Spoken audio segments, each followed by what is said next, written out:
Hello everyone. Welcome to Mr. Midnight True Crime Stories. I am here to help you today. I know you use this video to fall asleep. So before that, like the video and subscribe to the channel. Also, where are you from and what time are you watching? Now get comfortable and relax. There are moments in time that feel like punctuation marks in the story of our lives. A comma where we pause. A period where something ends. But some moments are ellipses, trailing off into nothing, leaving us waiting for words that never come. This is a story about those ellipses. About the silence that follows violence. About the years that stretch between a question asked and an answer given, if it ever comes at all. Time is supposed to heal. That's what people say when they don't know what else to offer. Give it time. Time heals all wounds. But time doesn't heal anything on its own. Time just passes, indifferent and relentless, while we carry our wounds forward into each new day. And sometimes, time becomes the enemy of truth. Memories fade like photographs left in the sun. Evidence degrades. Witnesses move away or pass on. The world forgets, because the world must keep turning, and there are always new tragedies demanding attention. But here's what most people don't understand about time and truth. Some things don't fade. Some evidence waits, patient and silent, in boxes stacked in evidence rooms or tucked away in closets by families who can't bring themselves to throw anything away. Some memories don't blur with age but sharpen, becoming more vivid, more painful, more insistent. And some questions, once asked, echo forward through decades, growing louder in the silence rather than quieter. This is a story about 5 lives that ended too soon. 5 investigations that stretched across years, some across decades. 5 families who learned to live with absence the way other people live with chronic pain, always there, always aching, sometimes manageable and sometimes not. These are not stories about heroes and villains, though there are certainly people who did terrible things. These are stories about time itself, about what survives and what doesn't, about the stubborn persistence of truth even when justice seems impossible. The first thing you need to understand is that most crimes are not solved in an hour, the way they are on television. There is no brilliant detective who sees what everyone else missed, no sudden revelation that makes everything clear. Most investigations are slow, tedious work, interviews that lead nowhere, evidence that raises more questions than it answers, leads that seem promising until they dissolve into nothing. And sometimes, often, cases go cold not because investigators don't care, but because they've exhausted every avenue they know to pursue. The second thing you need to understand is that cold cases don't stay frozen. They sit in filing cabinets and evidence lockers, yes, but they also sit in the minds of detectives who couldn't let go, in the hearts of families who never stopped hoping, in the collective memory of communities that whisper about what happened. And occasionally, years or even decades later, something shifts. A new technology emerges. A witness finally speaks. A piece of evidence that meant nothing at the time suddenly becomes crucial. The third thing, and perhaps the most important, is that even when cases are solved, even when arrests are made and convictions secured, the resolution is never clean. The dead don't come back. The years of wondering don't unhappen. Families don't get the version of their loved one back who existed before tragedy struck. Justice, when it comes, is partial at best. It's a closing of a chapter that should never have been opened, an answer to a question that should never have been asked.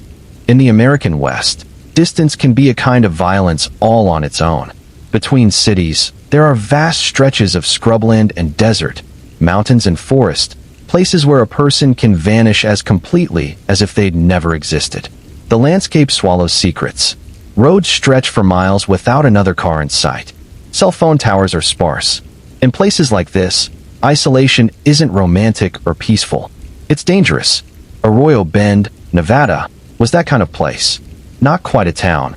More of a collection of buildings loosely organized around a single main road. Population maybe 800 on a good day, the kind of place where everyone knew everyone else's business, or thought they did. The nearest city of any size was 45 minutes away. The landscape was beautiful in its harshness, all red rock and sage, dramatic sunsets that painted the sky in shades of orange and purple. But beautiful things can also be deadly. In the early 1990s, Arroyo Bend was even more isolated than it is now. No internet yet, no cell phones. The local sheriff's department consisted of 3 deputies and a sheriff who'd held the position for 20 years. Crime was mostly minor, disputes between neighbors, occasional theft, drunk driving. The kind of place where people felt safe leaving their doors unlocked. Elena Ruiz was 26 years old in the spring of 1993. She worked as a waitress at the diner on Main Street, the only real restaurant in town. People who knew her described her as friendly without being intrusive, the kind of person who remembered your usual order and asked about your kids. She lived alone in a small apartment above the hardware store, had lived there for 3 years since moving to Arroyo Bend from California. She told people she wanted a quieter life, something simpler than the chaos of the city. On a Tuesday in March, Elena had the morning shift at the diner. She arrived at 6 a.m., just like always, helped with the breakfast rush, served coffee and eggs and pancakes to the regulars who came in before heading to work. At 2 in the afternoon, her shift ended. She was seen leaving the diner, waving goodbye to the cook, getting into her car, a blue Honda Civic with a dent in the passenger door. That was the last confirmed sighting of Elena Ruiz alive. At first, no one was concerned. Elena was an adult. She didn't have family in town. When she didn't show up for her shift the next morning, the diner owner called her apartment. No answer. He figured maybe she was sick or had driven to the city for something. It wasn't until she missed a second shift that anyone started to worry. The diner owner asked one of the regular customers, a woman named Patricia who lived in the same building, to check on Elena. Patricia knocked on Elena's door. No answer. She tried the handle. Locked. She went back to her own apartment and got her spare key, the one Elena had given her months ago in case of emergencies. Inside Elena's apartment, everything looked normal. The bed was made. Dishes were washed and put away. Nothing seemed disturbed. But Elena wasn't there. Patricia called the sheriff's department. Deputy Martinez arrived within 20 minutes. He looked through the apartment, asked Patricia questions about when she'd last seen Elena, whether Elena had mentioned any plans to go somewhere. Patricia couldn't remember anything unusual. The deputy took notes, said he'd look into it, told Patricia to call if Elena showed up. By the 3rd day, Elena's car was found. A local rancher spotted it parked off a dirt road about 8 miles outside of town, in an area used mostly by hunters and people looking to camp away from civilization. The car was locked. Inside, her purse sat on the passenger seat. Her wallet was still inside, cash and credit cards untouched. There was a grocery receipt dated to the afternoon she'd disappeared, items she'd apparently bought after leaving work. Milk, bread, eggs. The groceries were nowhere to be found. The sheriff's department organized a search. Volunteers from town spread out across the scrubland, walking in careful lines, looking for any sign of Elena. It was Deputy Martinez who found her, for days after she'd disappeared, lying in a shallow depression about half a mile from where her car had been parked. She was partially covered with brush, not buried but concealed. The scene was carefully processed. Photographs were taken. Evidence was collected. But even at the beginning, it was clear this was going to be difficult. There were no witnesses. No one had seen Elena after she left the diner. The grocery store clerk who'd sold her the milk and bread and eggs remembered her coming in, said she'd seemed normal, hadn't appeared upset or frightened. After that, nothing. The dirt road where her car was found didn't have much traffic. It was possible she'd been followed from town, or possible she'd gone there willingly, meeting someone. There was no way to know. The investigation proceeded the way investigations do. Interviews with everyone who'd known Elena. Had she been dating anyone? Did she have any enemies? Had anyone been bothering her? The answers were frustratingly vague. Elena had been friendly but private. She'd gone out for drinks with co-workers occasionally, but hadn't been close to anyone. No boyfriend, no obvious conflicts with anyone. She'd been, in the words of multiple people, quiet. Physical evidence was limited. There were no defensive wounds suggesting she'd fought back. Cause of death was determined to be strangulation. Time of death was estimated to be within hours of when she'd last been seen leaving the diner. Beyond that, the medical examiner couldn't offer much. The heat and exposure had degraded the scene. Investigators collected everything they could, fibers and soil samples, but in 1993, forensic technology was limited compared to what would come later. The investigation stretched on for months. The sheriff's department brought in help from the state police. They followed every lead, tracked down everyone Elena had known in California, looked into her past for anything that might explain what had happened. They found nothing that helped. Elena Ruiz had been, by all accounts, an ordinary person living an ordinary life who had encountered something terrible on an ordinary Tuesday afternoon. As the months became a year, the active investigation slowed. There were other cases, other needs for limited resources. The file on Elena Ruiz moved from an active case to a cold case, stored in a box in the evidence room. The sheriff who'd overseen the investigation retired. Deputy Martinez, who'd found Elena's body, eventually left law enforcement entirely, burned out by a job that demanded more than it gave back. The diner where Elena had worked closed down, replaced years later by a gas station with a small convenience store. People moved away, or stayed and grew older, and the story of Elena Ruiz became something people mentioned occasionally when talking about the town's history, one of those tragic things that happened once, a long time ago. But Elena's family never forgot. Her mother, Rosario, who lived in California, called the sheriff's department every few months for years, asking if there had been any developments. Her younger sister, Carmen, kept a folder of newspaper clippings and copies of police reports, everything she could gather about the case. They held a memorial service on the anniversary of Elena's death every year for the first decade, then every few years after that. They never stopped hoping that someday, somehow, there would be answers. Time continued its indifferent march. The 1990s became the 2000s. Technology changed. DNA analysis improved. Databases expanded. What had once been impossible became routine. Cold case units formed in law enforcement agencies across the country, dedicated specifically to revisiting old investigations with new tools.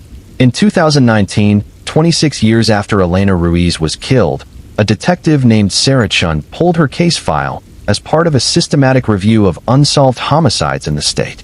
Sarah Chun was thorough. She read through every page of the investigation file, studied the evidence logs, looked at the photographs taken at the scene. She noted what had been collected, what had been tested with the technology available at the time, what had been stored but never fully analyzed.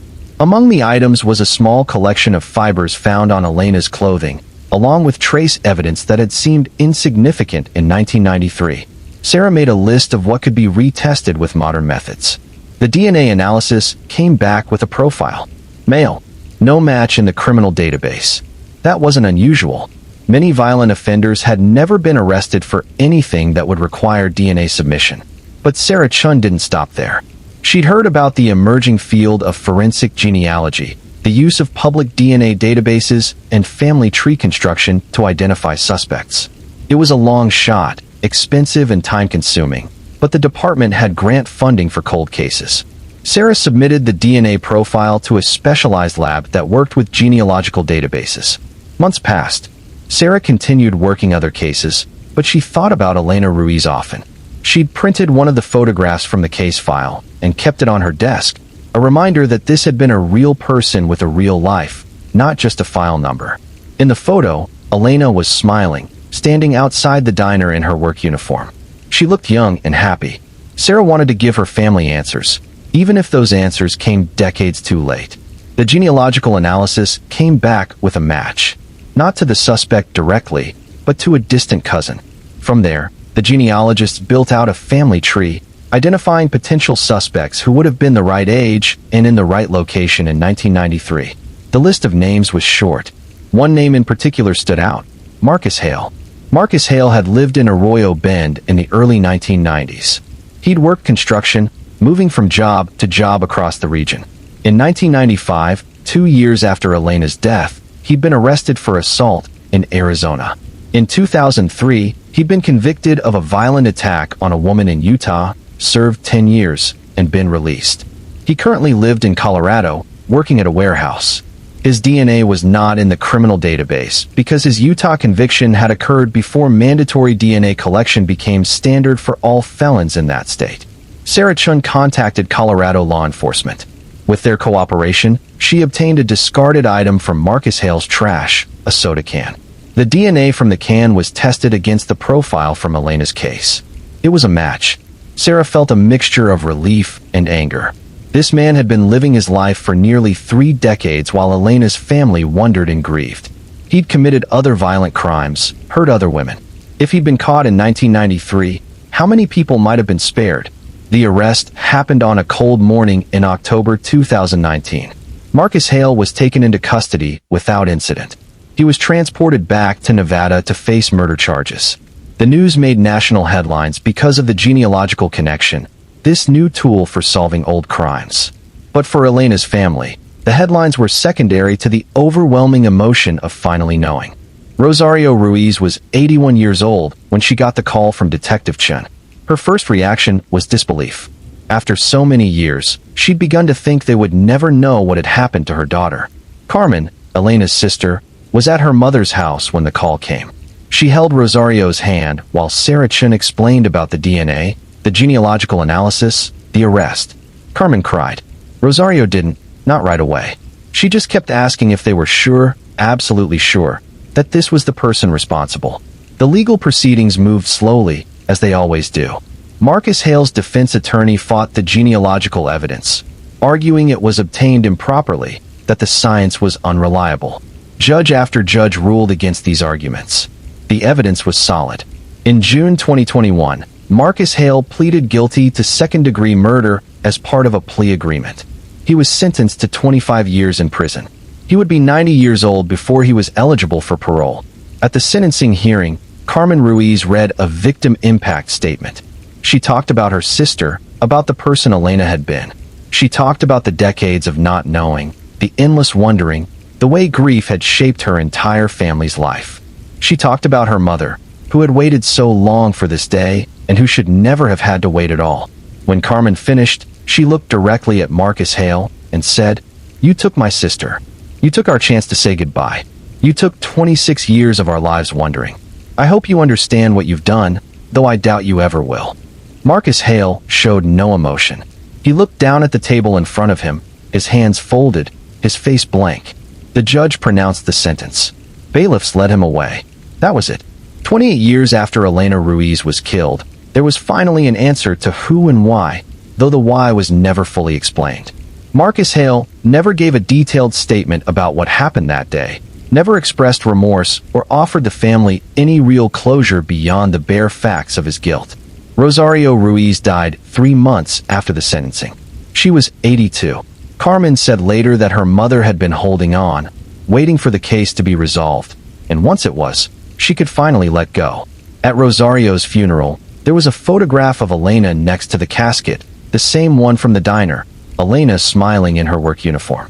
Carmen looked at it and thought about how young her sister had been, how much life she'd been denied, and how strange it was that justice, when it finally came, felt less like relief and more like exhaustion. Detective Sarah Chun attended the funeral. She stood in the back, not wanting to intrude but wanting to pay her respects. After the service, Carmen came over to thank her. They hugged, two women connected by tragedy and determination. Sarah told Carmen that Elena had been on her mind every day since she'd pulled the case file. Carmen told Sarah that she would never forget what she'd done, giving their family the answer they'd needed for so long. But even with the case solved, even with Marcus Hale in prison, there was no undoing what had been done. Elena was still gone. The decades of grief didn't disappear. The resolution was important, necessary even, but it wasn't healing. It was simply the end of one kind of suffering and the beginning of a different kind. The knowledge that the person responsible would face consequences, but that those consequences were so inadequate compared to the loss. This is the reality of cold cases that get solved. The answers matter. Families deserve to know. Justice deserves to be served. But time doesn't reverse. The years of wondering don't unhappen. The person who was killed doesn't come back. Resolution is not restoration. It's simply the closing of a question that remained open for far too long. In the years since Marcus Hale's conviction, forensic genealogy has become an increasingly common tool in law enforcement. Dozens of cold cases have been solved using the same methods that identified him.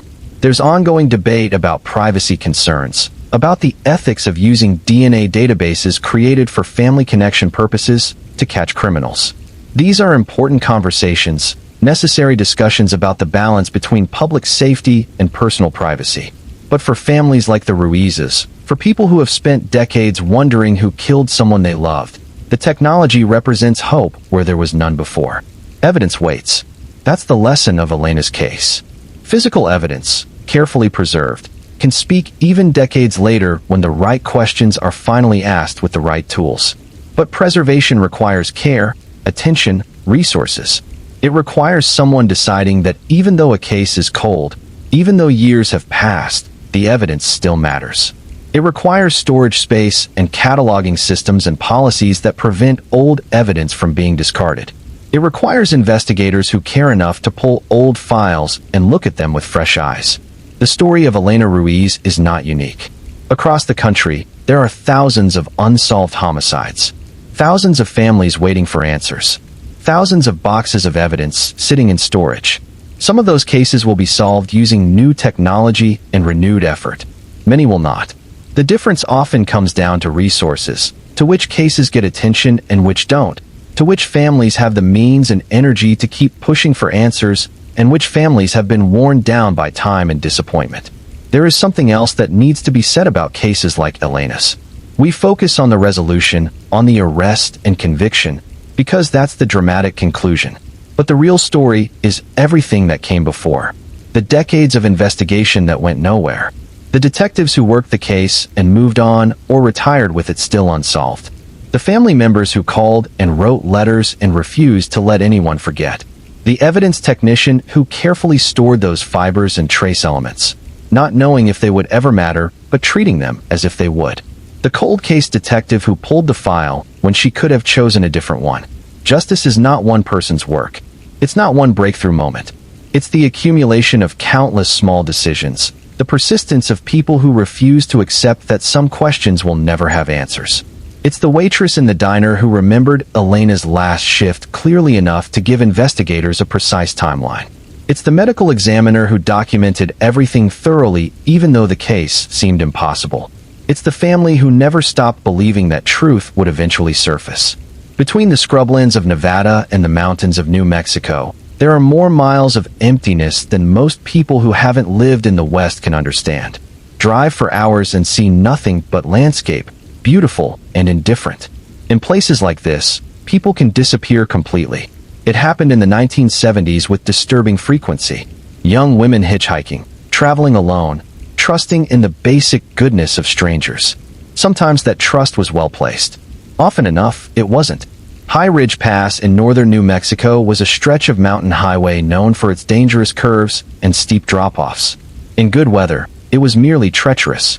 In winter, it was often closed entirely due to snow and ice. Small towns dotted the area, places where people lived and worked far from larger cities, sustaining themselves through ranching, logging, tourism in the summer months. It was isolated, rural, the kind of place where neighbors might be miles apart. Lila Moreno was 19 years old in the autumn of 1978. She'd grown up in one of the small towns along the pass, graduated from high school the previous spring, and was working at a motel in a slightly larger town 30 miles from home. She saved most of her money, planning to attend community college eventually, maybe move to Albuquerque or Santa Fe. For now, she was content with the rhythm of her life, the familiarity of the mountains, the small circle of friends she'd known since childhood. On a Friday evening in October, Lila finished her shift at the motel and decided to hitchhike home rather than wait for her father to pick her up. It was something she'd done before without incident. Hitchhiking was common then, particularly in rural areas where public transportation didn't exist and not everyone had access to a car. Lila stood by the side of the highway with her thumb out, wearing jeans and a jacket against the evening chill, her long dark hair pulled back in a ponytail. A coworker saw her getting into a truck, a dark-colored pickup that the coworker didn't recognize. That was the last confirmed sighting of Lila Moreno alive. When she didn't come home that night, her parents weren't immediately worried. Lila was an adult, and occasionally she stayed with friends after work. But when Saturday came and went with no word, her father drove to the motel to find her. The manager said Lila had left work the previous evening, right on schedule. Now her parents were worried. By Sunday morning, they'd contacted the county sheriff. A missing person report was filed. Deputies began the work of trying to trace Lila's movements. They interviewed her coworkers, her friends, anyone who might have information. The coworker who'd seen her get into the truck gave a description, but it was vague. Dark-colored pickup, maybe blue or black, maybe a Ford or Chevy. There were dozens of trucks matching that description in the area. search parties formed, locals who knew the terrain organizing into groups to comb the roadsides and forest. The highway patrol increased patrols along the pass, looking for any sign of Lila or the truck she'd gotten into. Days became a week. Hope began to fade. The mountains were vast, full of places where someone could be hidden and never found. Everyone knew this, though no one wanted to say it out loud. 2 weeks after Lila disappeared, a hunter found her body. She was lying in the trees about 50 yards from the highway, in a section of the pass where the road curved sharply and the shoulder widened into a small turnout. She'd been strangled. Her clothing was still mostly intact, her wallet gone, but her ID left behind. The scene was processed carefully, but there was limited physical evidence. No witnesses had seen anything. The truck Lila had gotten into was never identified. The investigation had nowhere to go. Lila's family was devastated. Her parents, Maria and Victor, had lost their only daughter. Lila's 3 younger brothers were suddenly living in a house where grief had taken up permanent residence. The funeral was held at the small Catholic church where Lila had been baptized and confirmed. The entire town seemed to attend. Afterward, people brought food and offered condolences and said the things people say when there are no adequate words. Then they went back to their lives, as people must, while the Morenos tried to figure out how to keep living in a world where their daughter's killer walked free. The investigation continued in the way that investigations with no leads do. The sheriff's deputies followed up on tips that came in, most of them useless, people reporting suspicious trucks or claiming to have information that went nowhere. They contacted law enforcement in neighboring counties, comparing Lila's case to others, looking for patterns that might suggest a serial offender. They found nothing definitive. As months turned into years, the investigation slowed and eventually went cold. The lead detective retired. The sheriff who'd overseen the case lost his re-election and moved out of state. The file on Lila Moreno joined others in storage. Unsolved cases that represented failures of the system and tragedies for families. Maria and Victor Moreno visited their daughter's grave every week without fail. They never stopped hoping for answers. But as time passed, that hope became quieter, more resigned, less like expectation and more like habit. Lila's brothers grew up in the shadow of her death. The oldest, Miguel, became a police officer, driven by a need to do something to prevent other families from experiencing what his had endured. The middle brother, Carlos, left New Mexico entirely, unable to stay in a place so saturated with loss. The youngest, Antonio, stayed close to home, helping his parents as they aged, keeping his sister's memory alive in the way he lived his life, careful and protective. The 1970s became the 1980s, then the 1990s, then a new century. Technology advanced. DNA databases were created. Cold case units formed. But Lila's case remained unsolved. The evidence too limited, the leads too old. Her parents grew elderly. Maria developed dementia, forgetting sometimes that her daughter was gone, asking when Lila would be home. Victor cared for her through this, and on days when Maria remembered, when the grief was fresh all over again, he held her and they cried together, 40 years after their daughter's death. In 2018, a detective named James Ortega was assigned to the cold case unit in the county where Lila had been killed. James was from the area, had grown up hearing about the case, remembered his grandmother talking about it when he was a child. When he pulled the file, he felt the weight of it, all those decades of unanswered questions. He read through every page, studied the evidence inventory, and noted that biological samples had been collected from Lila's clothing. In 1978, DNA analysis hadn't existed. The samples had been stored but never tested. James submitted the evidence for modern DNA analysis. The results came back with a male profile. James entered it into the criminal DNA database. No match. He tried the forensic genealogy approach, submitting the profile to labs that specialized in building family trees from DNA. Months passed. James worked other cases but kept Lila's file on his desk, a reminder of why the work mattered. The genealogical analysis eventually produced results. The DNA matched to a family tree that led James to a man named Caleb Norton. Caleb had lived in the area in the 1970s, worked as a truck driver, had a history of violence against women though he'd never been convicted of anything serious. James felt a surge of possibility. This could be it. This could be the answer Lila's family had been waiting for. Then James looked up Caleb Norton's current status. Deceased. Caleb had died of a heart attack in 2006, 12 years earlier. He'd been buried in a small cemetery in Texas. James sat at his desk, staring at the information on his screen, feeling a complicated mixture of emotions. They had an answer. They knew, almost certainly, who had killed Lila Moreno. But there would be no arrest, no trial, no moment of confrontation or accountability. The person responsible was beyond justice. James contacted the FBI to request exhumation of Caleb Norton's body for DNA confirmation. The process took months, involved legal wrangling and coordination between multiple agencies. Eventually, permission was granted. The exhumation was conducted. DNA was extracted and tested. The match was confirmed. Caleb Norton had killed Lila Moreno. James Ortega drove to the Moreno family home to deliver the news in person.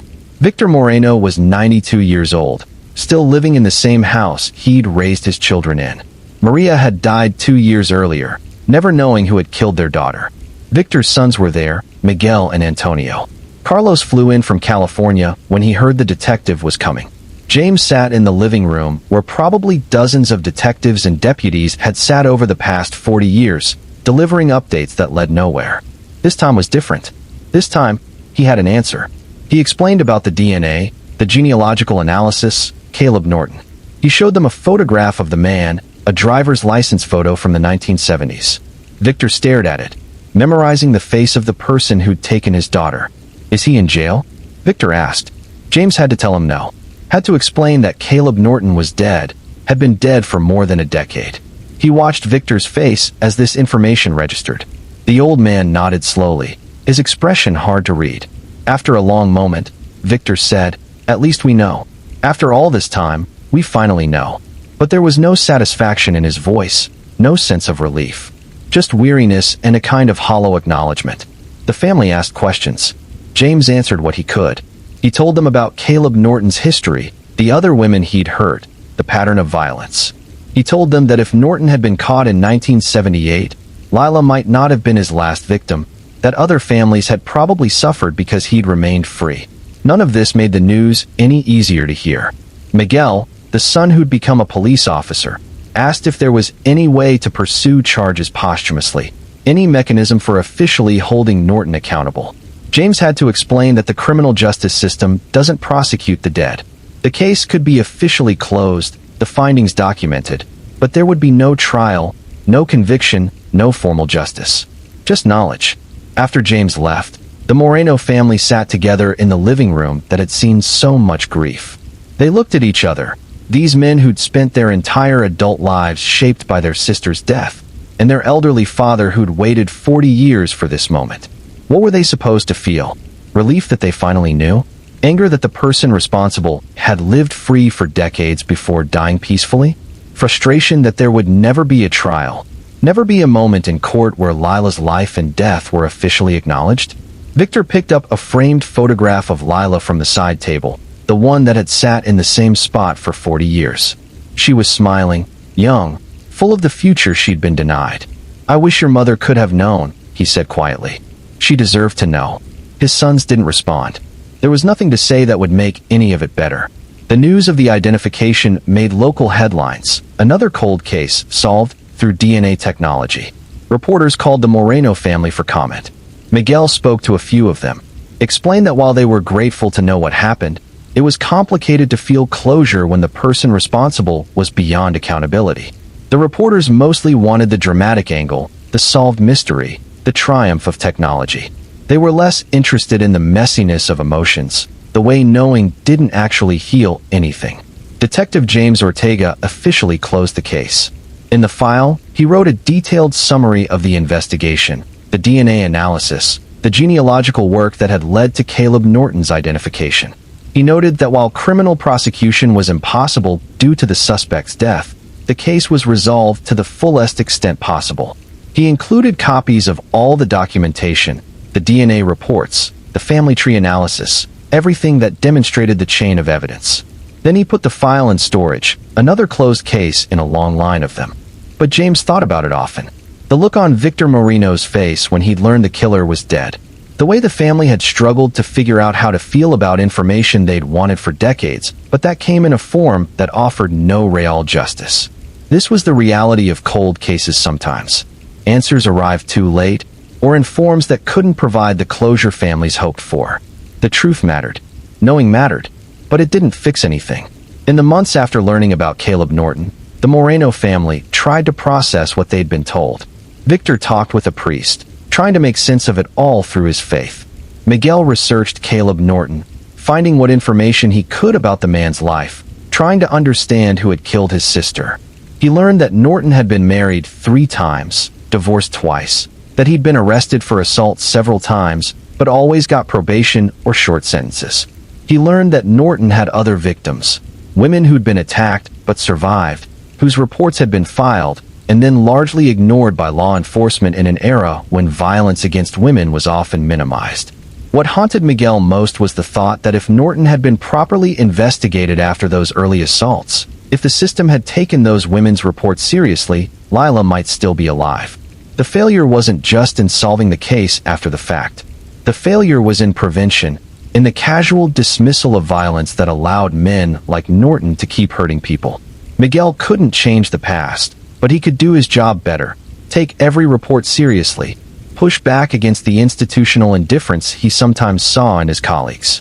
Antonio, the youngest brother, dealt with the information differently. He felt a strange kind of relief, not that justice had been served, but that the wondering was over. For his entire adult life, there had been this question hanging over everything. Who killed my sister? Now there was an answer. The answer was inadequate and frustrating, but it was something.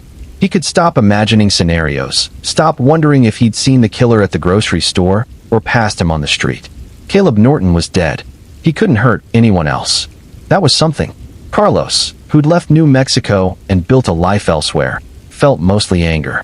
He'd left partially because he couldn't stand living in a place where his sister's killer walked free, where the person responsible might be someone he saw every day without knowing it. Now he learned that the killer had been identified but was beyond punishment. It felt like another injustice on top of the original one. He'd spent decades running from the unresolved nature of Lila's death, and even with resolution, there was no real peace. Victor Moreno died 8 months after learning who killed his daughter. He was 93. His sons found him in his favorite chair, a photograph of Lila in his lap. At his funeral, they buried him next to Maria, and not far from Lila. The priest talked about a family reunited in heaven, about suffering ended and peace finally found. Miguel wanted to believe it. Antonio tried to believe it. Carlos wasn't sure what he believed anymore. The case of Lila Moreno demonstrates something essential about cold case investigations and justice itself. Sometimes the best outcome we can achieve is knowledge. Not punishment, not confrontation, not even the satisfaction of seeing someone held accountable. Just knowledge. The truth of what happened, the identity of who did it, the end of wondering. It's not enough. It's never enough. But for families who've lived with absolute uncertainty, even inadequate answers can matter. There's a different kind of violence that happens when death occurs in public, when many people witness it, but understanding remains elusive. The modern world is saturated with surveillance, with cameras and recordings and digital traces of nearly everything we do. It would seem that this makes truth easier to determine. But information is not the same as understanding. Sometimes, an abundance of data creates more confusion rather than less. South Point Junction, Arizona, was a mid-sized city, the kind of place where urban sprawl met desert landscape, where shopping centers and housing developments pushed outward into land that had been empty scrubland a generation earlier.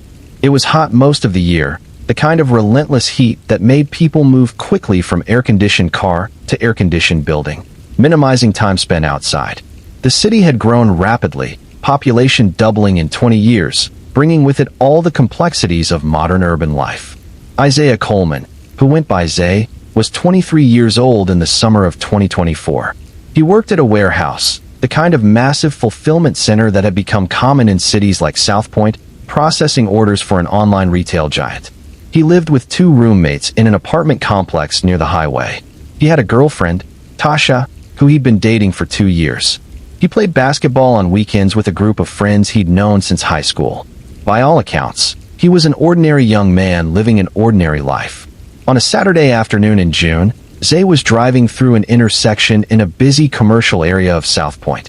It was around 3 in the afternoon, bright sunshine, temperatures above 100 degrees. Traffic was moderate, people running errands, heading to or from shopping centers and restaurants. The intersection had traffic signals, crosswalks, turn lanes. It was, in every way, a normal urban intersection on a normal day. What happened next was witnessed by dozens of people and captured by multiple cameras, including traffic cameras, security cameras from nearby businesses, and cell phones held by people who happened to be recording for other reasons or who started recording when they realized something was happening. Despite all of this documentation, despite all these witnesses, the exact sequence of events remained disputed. What is certain is that gunshots were fired. Zay's car, which had been stopped at a red light, lurched forward and crashed into the car in front of it. People nearby ducked, ran, screamed. Some dropped to the ground. Others pulled out their phones. Within seconds, 911 calls started pouring in. Witnesses reported hearing multiple shots, anywhere from 3 to 7, depending on who was asked. Some people said they saw a person on foot. Others insisted the shots came from another vehicle. The accounts varied wildly. Police arrived within minutes. They found Zay slumped over the wheel of his car, shot multiple times. Paramedics worked on him at the scene, but his injuries were catastrophic. He was pronounced dead before they could get him to the hospital. He was 23 years old. His girlfriend, Tasha, was at home when she got the call from police. She would later say that the moment she answered the phone and heard the detective's voice, she knew. She just knew. The investigation began immediately. Police cordoned off the intersection, preserving the scene. They collected shell casings, documented the trajectory of bullets, photographed everything. They began the process of interviewing witnesses, taking statements from everyone who'd been in the area. They pulled footage from every camera they could find. The abundance of evidence should have made this straightforward. Instead, it created layers of complication. The witness statements were all over the place. Some people said they'd seen a man running away after the shots were fired, heading into the parking lot of a shopping center. Others said they'd seen a car speeding away, though descriptions of the car varied dramatically. A white sedan, a dark SUV, a truck. Some witnesses said the shooter was on Zay's driver's side. Others said the shots came from the passenger side. A few people insisted there were multiple shooters. The chaos and fear of the moment had fragmented perception, each person seeing and remembering the event differently. The video footage was similarly problematic. Traffic cameras showed the intersection from a distance, capturing the general flow of vehicles, but without enough detail to identify specific people or actions. Security camera footage from a nearby strip mall showed people running, cars moving, but the angle didn't capture the actual shooting. A cell phone video that went viral online showed the aftermath, people screaming and taking cover, but nothing useful about who had fired the shots or why. Detectives worked the case hard. They interviewed Zay's family, friends, co-workers, trying to understand if he'd been targeted or if this was random. Tasha told them that Zay hadn't mentioned any problems, any conflicts with anyone. He'd gone to work that morning, come home, eaten lunch, then left to run errands. She'd kissed him goodbye. That was the last time she saw him alive. His mother, Patricia, was beside herself with grief and confusion. Her son had been killed in broad daylight in front of dozens of people, and no one could explain exactly what had happened or why. The police looked into Zay's background. No criminal record. No gang affiliations. No involvement in drugs or anything illegal. He worked, paid his bills, spent time with family and friends. He was, by every measure, exactly what he appeared to be, a young man trying to build a life. There was no obvious motive for anyone to kill him. No indication that this was anything other than either a case of mistaken identity or random violence. As days passed, tips came in. People called with information, most of it useless or contradictory. Someone reported seeing a suspicious person in the area days before the shooting. Someone else claimed to know who did it, but couldn't provide any details. The police followed every lead, but nothing developed into anything solid. The case started to feel like it was slipping away, despite all the witnesses and cameras and evidence. The frustration for investigators was acute. This hadn't happened in a dark alley at 3 in the morning. This had happened at a busy intersection in the middle of the afternoon. There were witnesses everywhere. There was video from multiple angles. And yet, they couldn't piece together a clear picture of what had occurred or who was responsible. The abundance of information created noise rather than clarity, each piece of evidence adding confusion rather than resolution. For Zay's family, the investigation became its own kind of torment. They wanted answers. They wanted someone arrested. They wanted justice for a young man who'd done nothing wrong except be in the wrong place at the wrong time. But as weeks turned into months, it became clear that this might not happen. The detectives were still working the case, still following leads, but nothing was breaking. The case was at risk of going cold despite all the attention, all the evidence, all the witnesses. The community response was complicated. There were vigils for Zay, social media posts mourning him and calling for justice. But there was also speculation, rumors spreading online about who might have killed him and why. Some of these rumors were viciously racist, assuming without any evidence that Zay must have been involved in something criminal. Others spun elaborate conspiracy theories. The noise made it harder for police to investigate, harder for the family to grieve. Tasha found herself reading through social media comments, a habit she knew was unhealthy but couldn't stop. She saw people who'd never met Zay making assumptions about him, judging him, creating narratives that had nothing to do with reality. She wanted to respond to every comment, correct every false assumption, but there were too many. The internet had turned her boyfriend's death into a spectacle, something for strangers to dissect and debate. It was violating in a way she hadn't anticipated. Patricia, Zay's mother, stopped reading the news coverage after a while. Every article seemed to focus on the mystery of the case, the abundance of witnesses who couldn't agree on what they'd seen, the challenge facing investigators. None of them focused on Zay, on who he was, what he'd meant to the people who loved him. He'd been reduced to a victim, a case number, a tragedy, but not a person. She kept photographs of him around her house, tangible reminders that he had existed, that he had mattered beyond the circumstances of his death. The first anniversary of Zay's death came and went. The case remained unsolved. Detectives still listed it as active, but there had been no major developments in months. The initial flood of tips had dried up. The media had moved on to other stories. The family held a memorial gathering, inviting everyone who'd known Zay. People came, shared stories, cried together. But underneath it all was the bitter knowledge that the person or people who'd killed him were still out there, free, unpunished. This is where the story of Isaiah Coleman currently stands, unresolved and unfinished. The investigation is ongoing, but there's no telling if it will ever be solved. The abundance of witnesses and video footage, which should have been assets, created complexity that investigators haven't been able to untangle. Everyone saw something, but no one saw the same thing. The truth is somewhere in all that data, but extracting it has proven extraordinarily difficult. Cases like Zay's challenge our assumptions about modern evidence and surveillance. We think that cameras everywhere and constant documentation make crimes easier to solve. Sometimes that's true, but sometimes the sheer volume of information becomes its own obstacle. Sorting through hundreds of hours of video footage, reconciling contradictory witness statements, filtering signal from noise requires resources and time and expertise. And even with all that, success isn't guaranteed. For the families of victims in unsolved cases, the lack of resolution is a particular kind of agony. At least with cold cases from decades past, there's a kind of resignation that comes with time, an acceptance that the investigation is no longer active. But with recent cases where police are still actively working, there's ongoing uncertainty. Any day could bring a break in the case, or it might never come. The family is stuck in a perpetual state of waiting, unable to move forward, but unable to accept that answers might never arrive. There's also the public nature of cases like Zay's to contend with. When someone is killed in a busy intersection with dozens of witnesses, it becomes a community event. Everyone has an opinion. Everyone has a theory.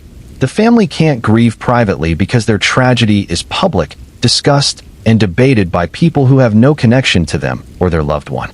This adds another layer of trauma, the feeling that even grief isn't entirely yours, that it's been claimed by the public discourse. The violence itself is one horror. The investigation is another. But the ongoing uncertainty might be the worst part. Families can eventually make peace with even terrible truths if they know what those truths are. But not knowing, existing in permanent limbo, never being sure if today might be the day they get a call from police with news, or if they'll spend the rest of their lives wondering.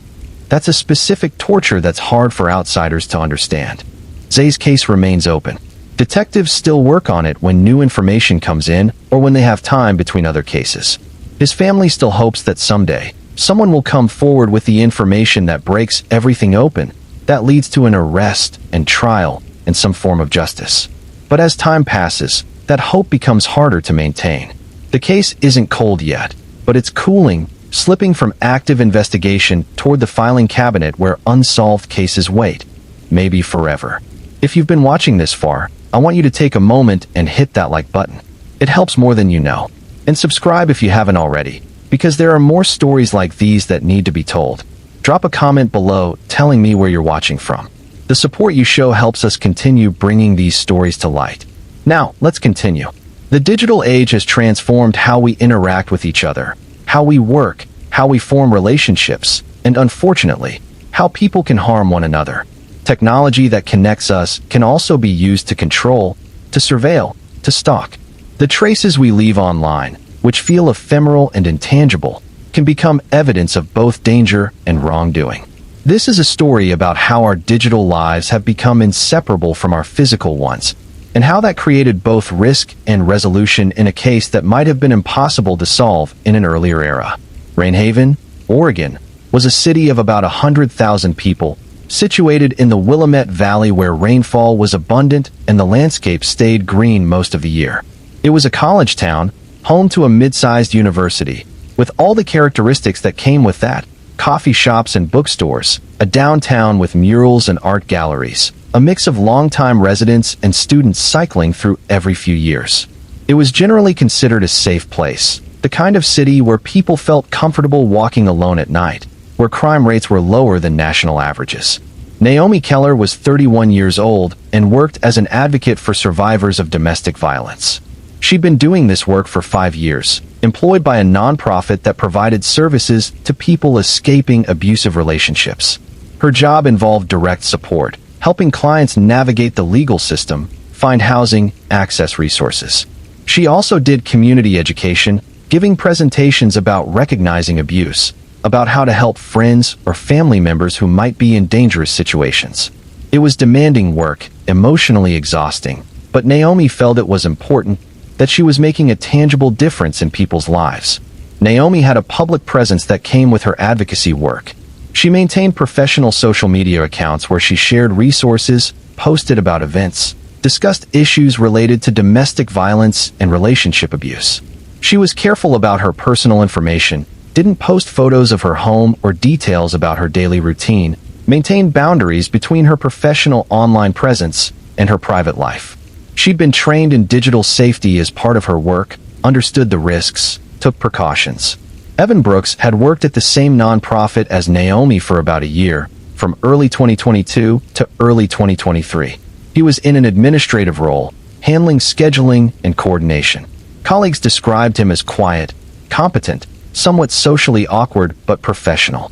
When his position was eliminated due to budget cuts, he left without apparent drama. Naomi had interacted with him occasionally during his time there, but they weren't friends, just co-workers who'd been cordial but not close. After Evan left the organization, Naomi didn't think much about him. She was focused on her own work, on the clients she was helping, on the ongoing challenges of doing difficult work with limited resources. She dated occasionally, maintained friendships, spent time with her family who lived in the area. Her life continued in its regular patterns. She didn't notice, at first, that someone was paying very close attention to those patterns. It started with small things that seemed coincidental. Running into Evan at a coffee shop she frequented. Seeing him at a grocery store she went to regularly. He'd wave, say hello, exchange a few minutes of small talk about what he was doing now, how things were going. Naomi was friendly but brief, not wanting to encourage extended conversation, but also not wanting to be rude. After all, they'd work together. It made sense that they might occasionally cross paths in a city the size of Rainhaven. But the encounters became more frequent. Evan showed up at a community presentation Naomi gave at the library. He attended a fundraiser for her organization, though he no longer worked there. He started commenting on her professional social media posts. Always appropriate comments, but numerous, showing up on nearly everything she shared. Naomi began to feel uncomfortable, though she couldn't quite articulate why. Nothing Evan was doing was overtly threatening. He wasn't sending inappropriate messages or making unwanted advances. But something felt off. Naomi mentioned it to a coworker, Jen, who she was close with. Jen suggested that maybe Evan was just trying to maintain professional connections, that he was networking in case he wanted to return to nonprofit work. But Jen also said to trust her gut, that if something felt wrong, it was worth paying attention to. They discussed whether Naomi should say something to Evan directly, ask him to limit contact. Naomi decided to start with smaller boundary setting, responding less to his online comments, keeping their occasional in-person encounters even briefer. The boundary setting seemed to have the opposite effect. Evan's comments on her social media became more frequent, more personal. He started sending her direct messages, nothing explicitly inappropriate but questions about her day, comments about things she'd posted, suggestions that they should get coffee to catch up. Naomi stopped responding to the messages. The messages continued anyway. She blocked him on her professional accounts. He created new accounts and continued reaching out. Now Naomi was genuinely concerned. This wasn't coincidental running into each other. This was persistent, escalating contact despite her clear lack of interest in maintaining it. She documented everything, taking screenshots of messages, noting dates and times of encounters. This was part of her training, the advice she gave to clients. Document everything, create a paper trail. If you need to get a restraining order or involve law enforcement, you need evidence. She never thought she'd be following this advice for her own situation. Naomi went to the police to file a report. The officer who took her statement was sympathetic, but explained that what Evan was doing didn't quite meet the threshold for stalking under Oregon law. He hadn't threatened her. He hadn't shown up at her home. His behavior was concerning, but without more explicit evidence of intent to cause fear or harm, there wasn't much they could do. The officer suggested she keep documenting, that if Evan's behavior escalated, she should come back immediately. Frustrated, Naomi reached out to an attorney who specialized in restraining orders. The attorney reviewed what she'd documented and said they could try for a restraining order, but judges were inconsistent about granting them in situations like this. Evan's behavior was clearly unwanted, but proving that it was threatening enough to warrant legal intervention was tricky. The attorney advised her to continue documenting and to be very explicit in any communication with Evan that his contact was unwanted. Naomi sent Evan a formal message through email, clearly stating that she did not want any further contact with him, that he should not message her, should not approach her in public, should not attend events where he knew she would be. She kept the message factual and firm, not emotional. She CC'd her attorney. Evan's response came within an hour. He said he was sorry she felt that way, that he'd only been trying to be friendly, that he wouldn't bother her anymore. The tone was hurt, slightly accusatory, as if she was being unreasonable. For a few weeks, the contact stopped. Naomi felt cautiously relieved. Maybe the formal message had worked. Maybe Evan had gotten the point and would move on. But then her car was vandalized in the parking lot of her apartment complex. Someone had keyed long scratches into the paint on both sides. There was no evidence it was Evan, but Naomi's instinct told her it was.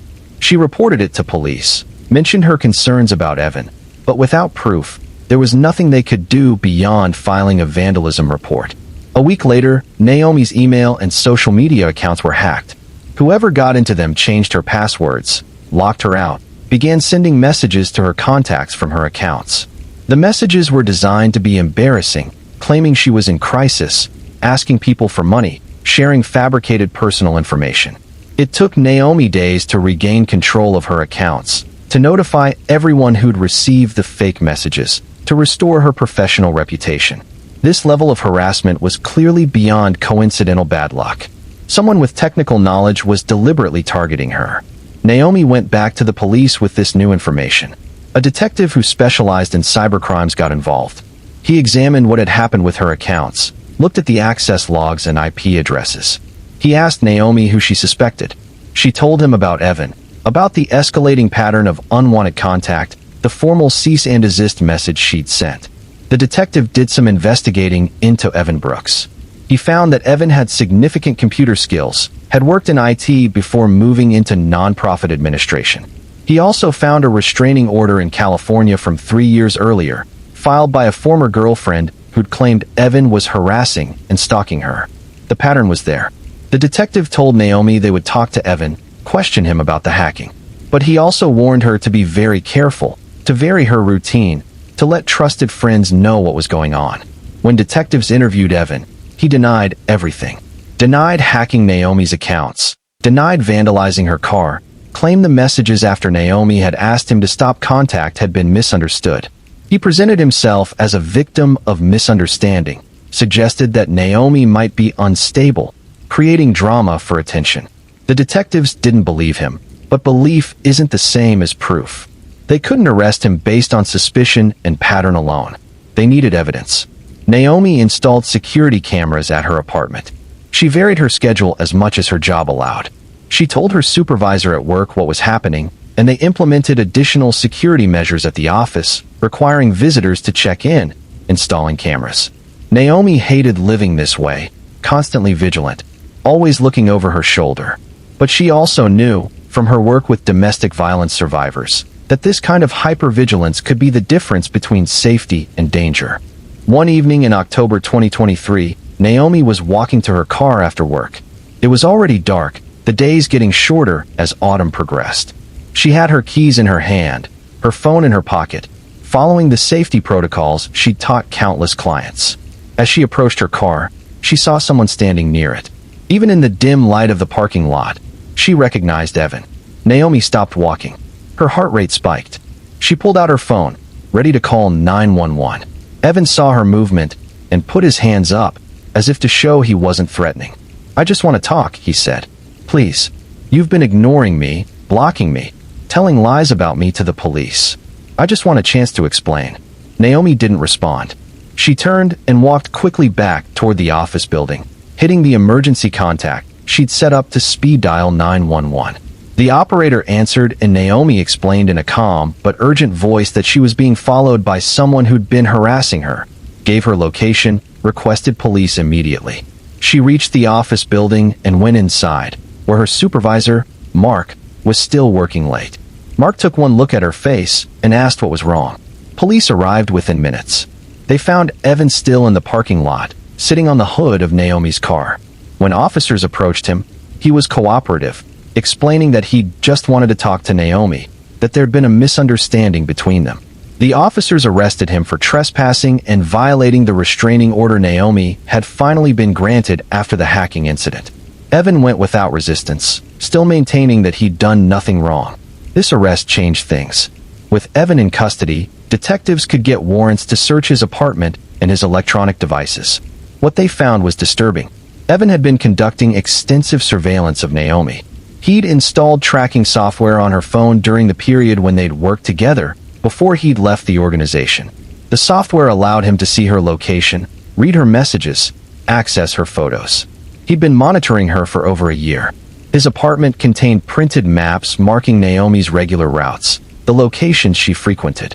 He had folders of printed photos of her, taken from social media, but also photos he'd clearly taken himself, covertly, showing her at the grocery store, at the gas station, walking in her neighborhood. His computer contained detailed logs of her activities, almost like research notes. He'd documented her schedule, her habits, her social connections. The depth of his obsession was chilling. Detectives also found evidence connecting Evan to the car vandalism and the account hacking. There were photos of Naomi's damaged car on his phone, taken before the vandalism was reported. The IP address used to access Naomi's accounts traced back to his apartment. There were searches on his computer about how to hack email accounts, how to avoid detection. Everything Naomi had suspected was confirmed by digital evidence that Evan had been careless enough to preserve. Evan was charged with stalking, harassment, computer crimes, and several other offenses. The district attorney built a case using the digital trail Evan had left, the physical evidence from his apartment, and testimony from Naomi and others about his escalating behavior. Evan's attorney tried to argue that his client had mental health issues, that he hadn't intended to harm Naomi, only to maintain contact with someone he considered a friend. The argument didn't hold up against the evidence of calculated, sustained harassment. The trial took place in the summer of 2024. Naomi had to testify, had to relive the months of fear and violation, had to describe how Evan's actions had impacted her life. It was difficult, sitting in a courtroom across from him, speaking publicly about something that felt intensely private. But she was also angry, and that anger gave her strength.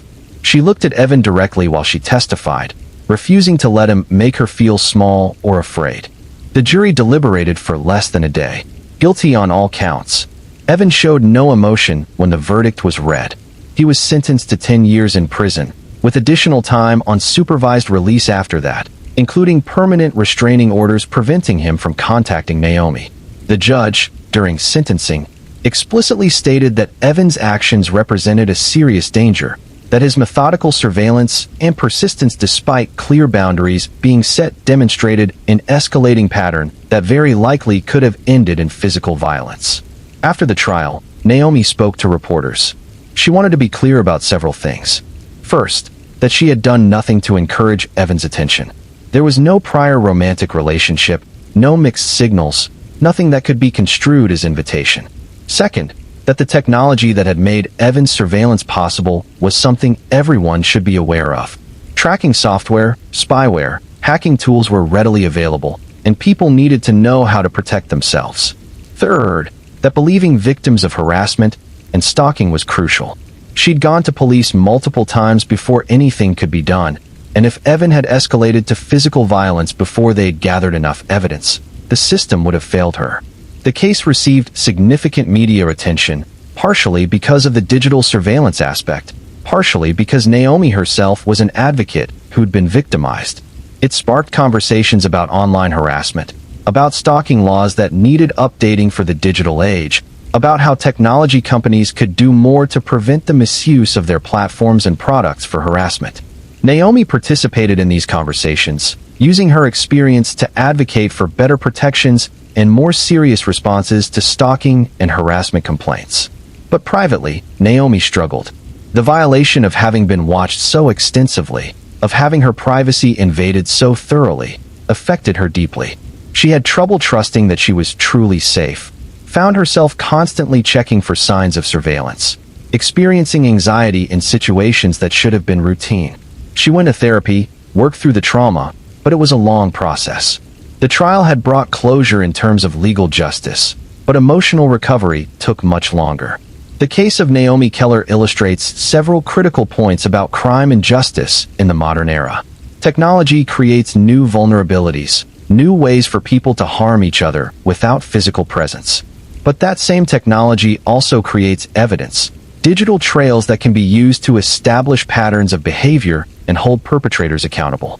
Naomi's careful documentation, her screenshots and notes, and saved messages were crucial in building the case against Evan. There's also a lesson here about believing people when they report harassment or threatening behavior.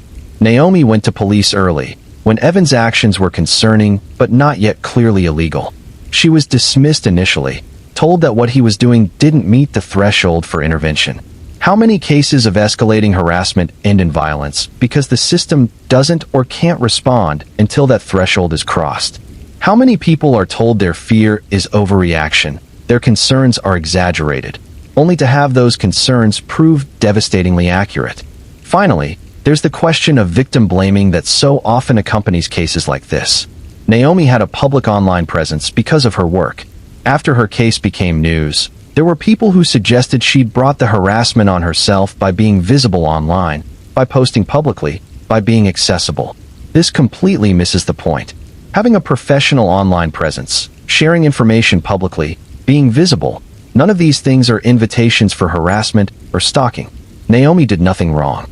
Evan chose to misuse technology to violate her privacy and safety. The responsibility lies entirely with him.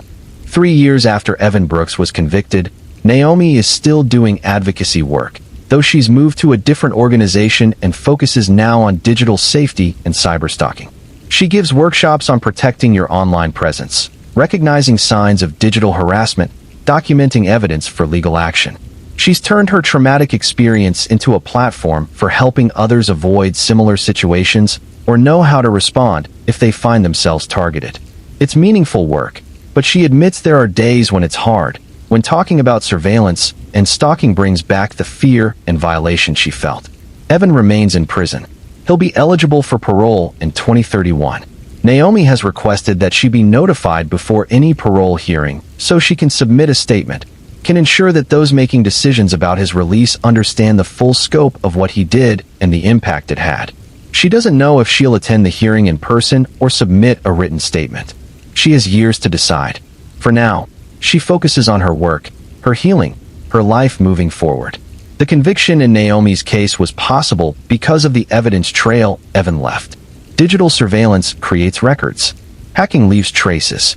Metadata tells stories about who accessed what and when. But this kind of evidence requires expertise to find and interpret, requires resources and time. Not every victim of cyberstalking or digital harassment will have access to investigators who know how to trace IP addresses or examine device logs.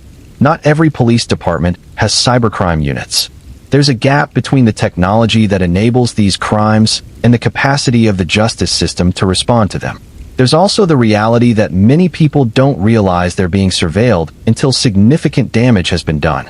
Tracking software can be installed on devices without the user's knowledge. Social media provides abundant information about people's habits and locations. Online harassment can escalate rapidly. By the time someone realizes they're being stalked or harassed, the pattern has often been ongoing for a while. Education about digital safety, about recognizing warning signs, about protecting your information is crucial but not widely accessible. Naomi's case had what might be considered a good outcome within the context of crime and justice. She survived. Her stalker was caught and convicted. She's been able to rebuild her sense of safety, however imperfectly. But it's worth acknowledging that this outcome required Naomi to do everything right. Document meticulously, report persistently, maintain boundaries clearly. It required law enforcement to eventually take her seriously and investigate thoroughly. It required prosecutors to bring appropriate charges and juries to convict. Any one of those things could have gone differently, and the outcome could have been tragedy rather than justice. The question that haunts cases like Naomi's is this: how do we prevent these situations rather than just responding after harm has been done? Evan had a prior restraining order from a previous relationship. He had a history of boundary violations. But that information wasn't flagged when he applied for a job at a nonprofit working with vulnerable populations. There's no registry of people who've been found to be stalkers or harassers. No system for sharing information between jurisdictions. Someone can have a restraining order in one state and move to another state, and the new community has no way of knowing about that history. These systemic gaps allow people like Evan to continue harmful patterns across time and geography. Better information sharing between states, more comprehensive background check systems, registries for certain types of offenses, these could potentially prevent some cases. But there are also privacy concerns, worries about false accusations, or overreach. Finding the balance between protection and privacy is complicated, and we as a society haven't figured it out yet. What's clear is that technology has changed the landscape of interpersonal harm. Stalking no longer requires following someone physically. Harassment can be conducted entirely online. Control can be exerted through screens and software. And victims are often not believed until the evidence is overwhelming, until the danger is undeniable, sometimes until it's too late. We need to do better. We need to believe people sooner, respond to concerning behavior before it escalates, provide resources for those being targeted. Naomi's story is difficult but important. It shows both the vulnerability created by our digital lives and the possibility of using that same technology to hold perpetrators accountable. It demonstrates the importance of documentation, of persistence, of clear boundaries. It reveals the gaps in our systems and the need for improvement. And it reminds us that visibility is not consent, that having a public presence is not an invitation for invasion, that victims of harassment and stalking are never responsible for the actions of those who harm them. Now we turn to a different kind of story, one where the victim wasn't targeted because of a personal connection, but because of what they knew, because their curiosity led them somewhere dangerous. This is about the collision between individual conscience and institutional power, about what happens when someone uncovers wrongdoing and becomes a threat to those who benefit from secrecy. It's a reminder that sometimes seeking truth comes with a cost that shouldn't have to be paid. Lake Alder Basin, Vermont, was a rural area in the northern part of the state, characterized by dense forests, scattered small towns, and lakes that drew tourists in summer and hunters in fall. The population was sparse, the economy dependent on tourism, logging, and small-scale agriculture. It was beautiful country, the kind of place that looked like a postcard, where people chose to live because they valued quiet and nature over convenience and urban amenities. Daniel Reed was a graduate student in environmental science, 27 years old, conducting research on water quality in lakes and streams throughout the region. He was working on his master's thesis, focusing on how different types of land use affected aquatic ecosystems. His research involved collecting water samples, testing for various pollutants and contaminants, mapping the sources of runoff and contamination. It was meticulous work, requiring patience and attention to detail, work that Daniel found deeply satisfying. Daniel had grown up in Vermont, loved the state, and felt a strong personal investment in protecting its natural resources. His research wasn't just academic, it was personal. He wanted his work to contribute to better environmental policies, to help protect the lakes and forests he'd grown up exploring. He was idealistic in the way that many young researchers are, believing that good data could lead to good policy, that facts could change minds and behaviors. In the summer of 2022, Daniel was collecting samples from a stream that fed into Lake Alder. He noticed that the water had a strange odor and discoloration. He took multiple samples, tested them in the lab, and found elevated levels of industrial chemicals, particularly heavy metals and volatile organic compounds. This was concerning. The area around this particular stream was mostly forested, with no obvious source for this type of contamination. Daniel began investigating further, trying to identify where the pollutants were coming from. He hiked upstream, following the watercourse, looking for potential sources. About 3 miles from where he'd first noticed the contamination, he found what appeared to be an illegal dumping site. Someone had been disposing of industrial waste in a small clearing in the forest, barrels and containers hidden among the trees.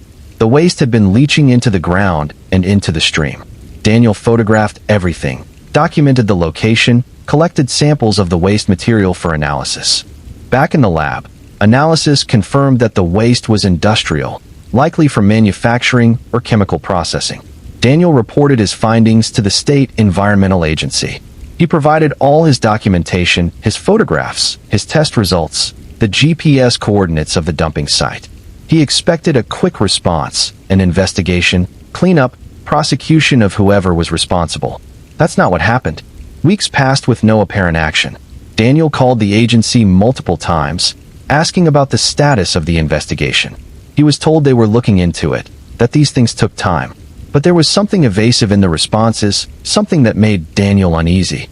He started doing more research on his own, trying to figure out who might be responsible for the dumping. Through property records and business registrations, Daniel traced the land where the dumping was occurring to a company called Nordic Processing, which operated a manufacturing facility about 20 miles away. Nordic Processing produced components for electronics manufacturing, work that involved various chemicals and generated hazardous waste. Proper disposal of hazardous waste is expensive, heavily regulated, and requires detailed documentation. Illegal dumping is cheaper, but carries serious legal penalties if caught. Daniel found that Nordic Processing had a history of environmental violations in other states, fines for improper waste disposal, citations for exceeding permitted pollution limits. The company had been acquired a few years earlier by a larger corporation with political connections and deep pockets. This started to explain the lack of response from the state agency. Nordic Processing had the resources to fight any accusations, the connections to make problems go away quietly. Daniel couldn't let this go. He believed that environmental crimes harmed everyone, that companies shouldn't be able to poison water systems just because they had money and influence. He compiled a detailed report of everything he'd found, the contamination data, the location of the illegal dump site, the connection to Nordic Processing, the company's history of violations.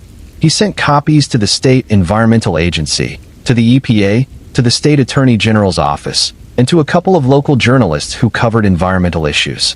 The story was picked up by a regional newspaper. The article detailed Daniel's findings, included quotes from him about the contamination levels and the potential health impacts, mentioned Nordic Processing by name. The article got attention. Environmental groups called for investigation. State representatives made public statements. Pressure mounted on the relevant agencies to respond. Nordic Processing issued a statement denying responsibility, claiming the dumping site was on land they'd previously sold, that they had no connection to the waste found there. They suggested that Daniel's findings might be inaccurate, that water testing was complex and easily misinterpreted by inexperienced researchers. They didn't outright call him incompetent, but the implication was clear. Daniel was furious but maintained his composure, providing additional documentation to journalists and agencies that confirmed his methodology and findings. Then Daniel started receiving threats. Anonymous emails telling him to drop his investigation, to stop talking to reporters.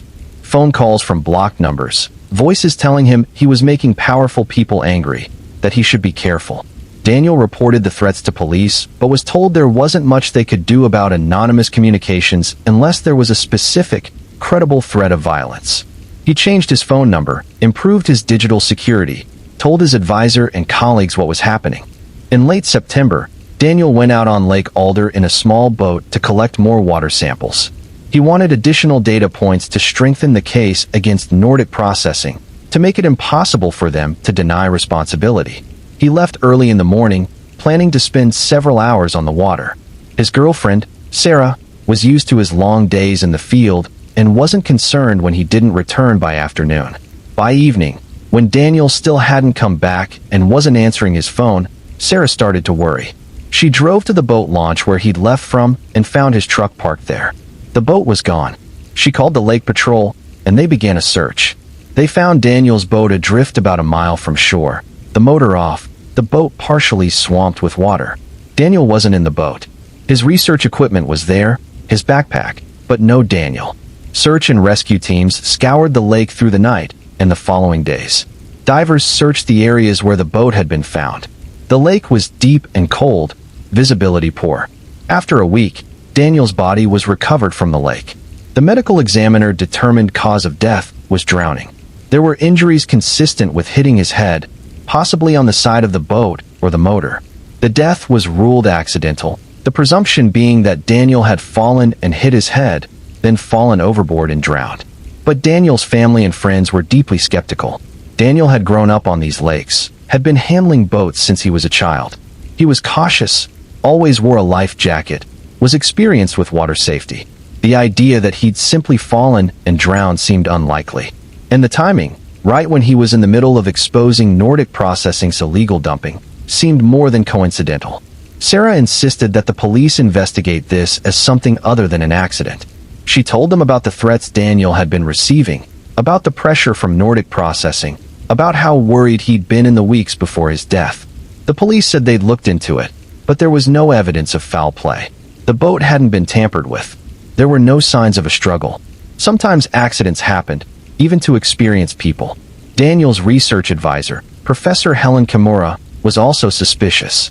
She'd known Daniel well, had supervised his work for 2 years. He was methodical and careful, not someone who took unnecessary risks. Helen started going through Daniel's files, his research data, his documentation of the Nordic Processing case. She found that Daniel had been thorough, had backed up everything, had shared copies of his findings with multiple people in case something happened to him. He'd been worried enough to protect his work. Among Daniel's files, Helen found a hard drive labeled Backup that contained not just his research data, but also additional documentation he'd compiled on Nordic Processing. Financial records he'd obtained through public records requests. Internal company emails he'd received from a whistleblower. Photographs of the dump site taken on multiple occasions showing ongoing illegal disposal. This was more than just his thesis research. This was a comprehensive case file, evidence sufficient to bring criminal charges if the right people took it seriously. Helen contacted an investigative journalist, Marcus Perry, who worked for a major newspaper and specialized in corporate environmental crimes. She provided him with Daniel's files, explained the circumstances of Daniel's death, shared her suspicions that this had been more than an accident. Marcus spent months reviewing the material, conducting additional research, interviewing sources. What he found was damning. Nordic Processing had been conducting illegal dumping for years, saving millions of dollars in proper waste disposal costs. They'd made political contributions to state officials, hired well-connected law firms, created a network of protection that had shielded them from consequences. When Daniel had threatened to expose them, that protection had been jeopardized. Marcus couldn't prove that Nordic Processing had directly caused Daniel's death, but he could prove they had motive, means, and opportunity. The article Marcus published was detailed and devastating. It laid out the entire case, from Daniel's initial discovery of the contamination to his death under suspicious circumstances. It named specific executives at Nordic Processing and the larger parent company. It documented the political connections, the campaign contributions, the cozy relationships with state regulators. It called for criminal investigation not just of the environmental crimes, but of Daniel's death. The article created a firestorm. Federal agencies got involved. The FBI opened an investigation into both the illegal dumping and whether there had been any attempt to silence Daniel Reed. Nordic Processing's executives denied everything, hired expensive lawyers, fought to suppress the investigation. But the evidence Daniel had compiled was thorough and public pressure was intense. Criminal charges were eventually filed against 3 executives at Nordic Processing for environmental crimes. The company itself faced massive fines and was required to fund a comprehensive cleanup. The investigation into Daniel's death was more complicated. The FBI looked into whether anyone associated with Nordic Processing had been near the lake the day Daniel died, whether there was any evidence of a boat approaching Daniel's, whether his boat had been tampered with. They found some suggestive evidence, witness reports of an unidentified boat in the area, but nothing conclusive. The case remains technically unsolved as far as Daniel's death goes, though many people involved believe it was murder made to look like an accident.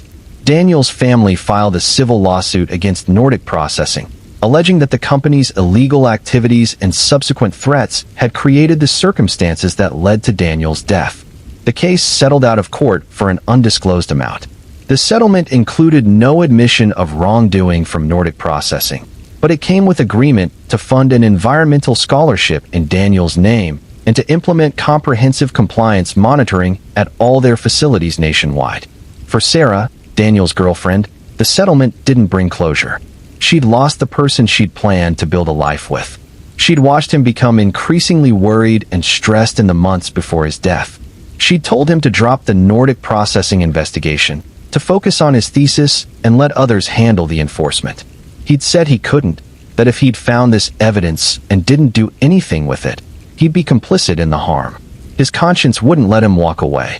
That conscience might have cost him his life. Professor Kimura completed Daniel's thesis, work using the data he'd collected. She published it under both their names, making sure Daniel received credit for the research that had been so important to him. The work demonstrated significant contamination in multiple waterways traced back to Nordic Processing's illegal dumping. It became part of the evidence used in the criminal case. Daniel's research had accomplished what he'd hoped, contributed to holding polluters accountable and protecting natural resources, but he hadn't lived to see it.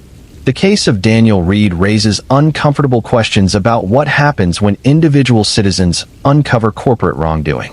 Whistleblowers and researchers who expose illegal or harmful activities often face retaliation, sometimes subtle, sometimes overt. They can lose their jobs, be blacklisted in their industries, face lawsuits designed to bankrupt them, or receive threats meant to silence them. The system that's supposed to protect people who report wrongdoing often fails to do so adequately. Daniel wasn't even a traditional whistleblower. He was a graduate student who happened to discover illegal activity while conducting legitimate research. He did everything right, reported it to appropriate agencies, provided thorough documentation, followed proper channels.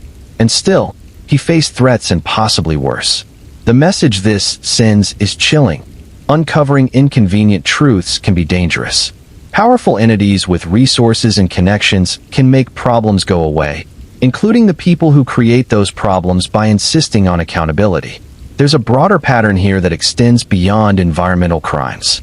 Journalists who investigate corruption, activists who document human rights abuses, researchers who publish findings that threaten profitable industries, all of them face risks that shouldn't exist in a functioning democracy. Truth-seeking should be protected, celebrated, supported. Instead, it's often punished. The people who do this work know the risks and do it anyway because they believe it matters, because someone has to, because staying silent is its own kind of harm. Daniel's work did ultimately make a difference. Nordic Processing was held accountable, at least partially. The cleanup of the contamination sites prevented further environmental damage. The criminal charges sent a message to other companies about the consequences of illegal dumping. State environmental regulations were strengthened. A scholarship in Daniel's name supports other young environmental researchers. His impact outlived him, which is meaningful but also tragic. He shouldn't have had to die to make that impact.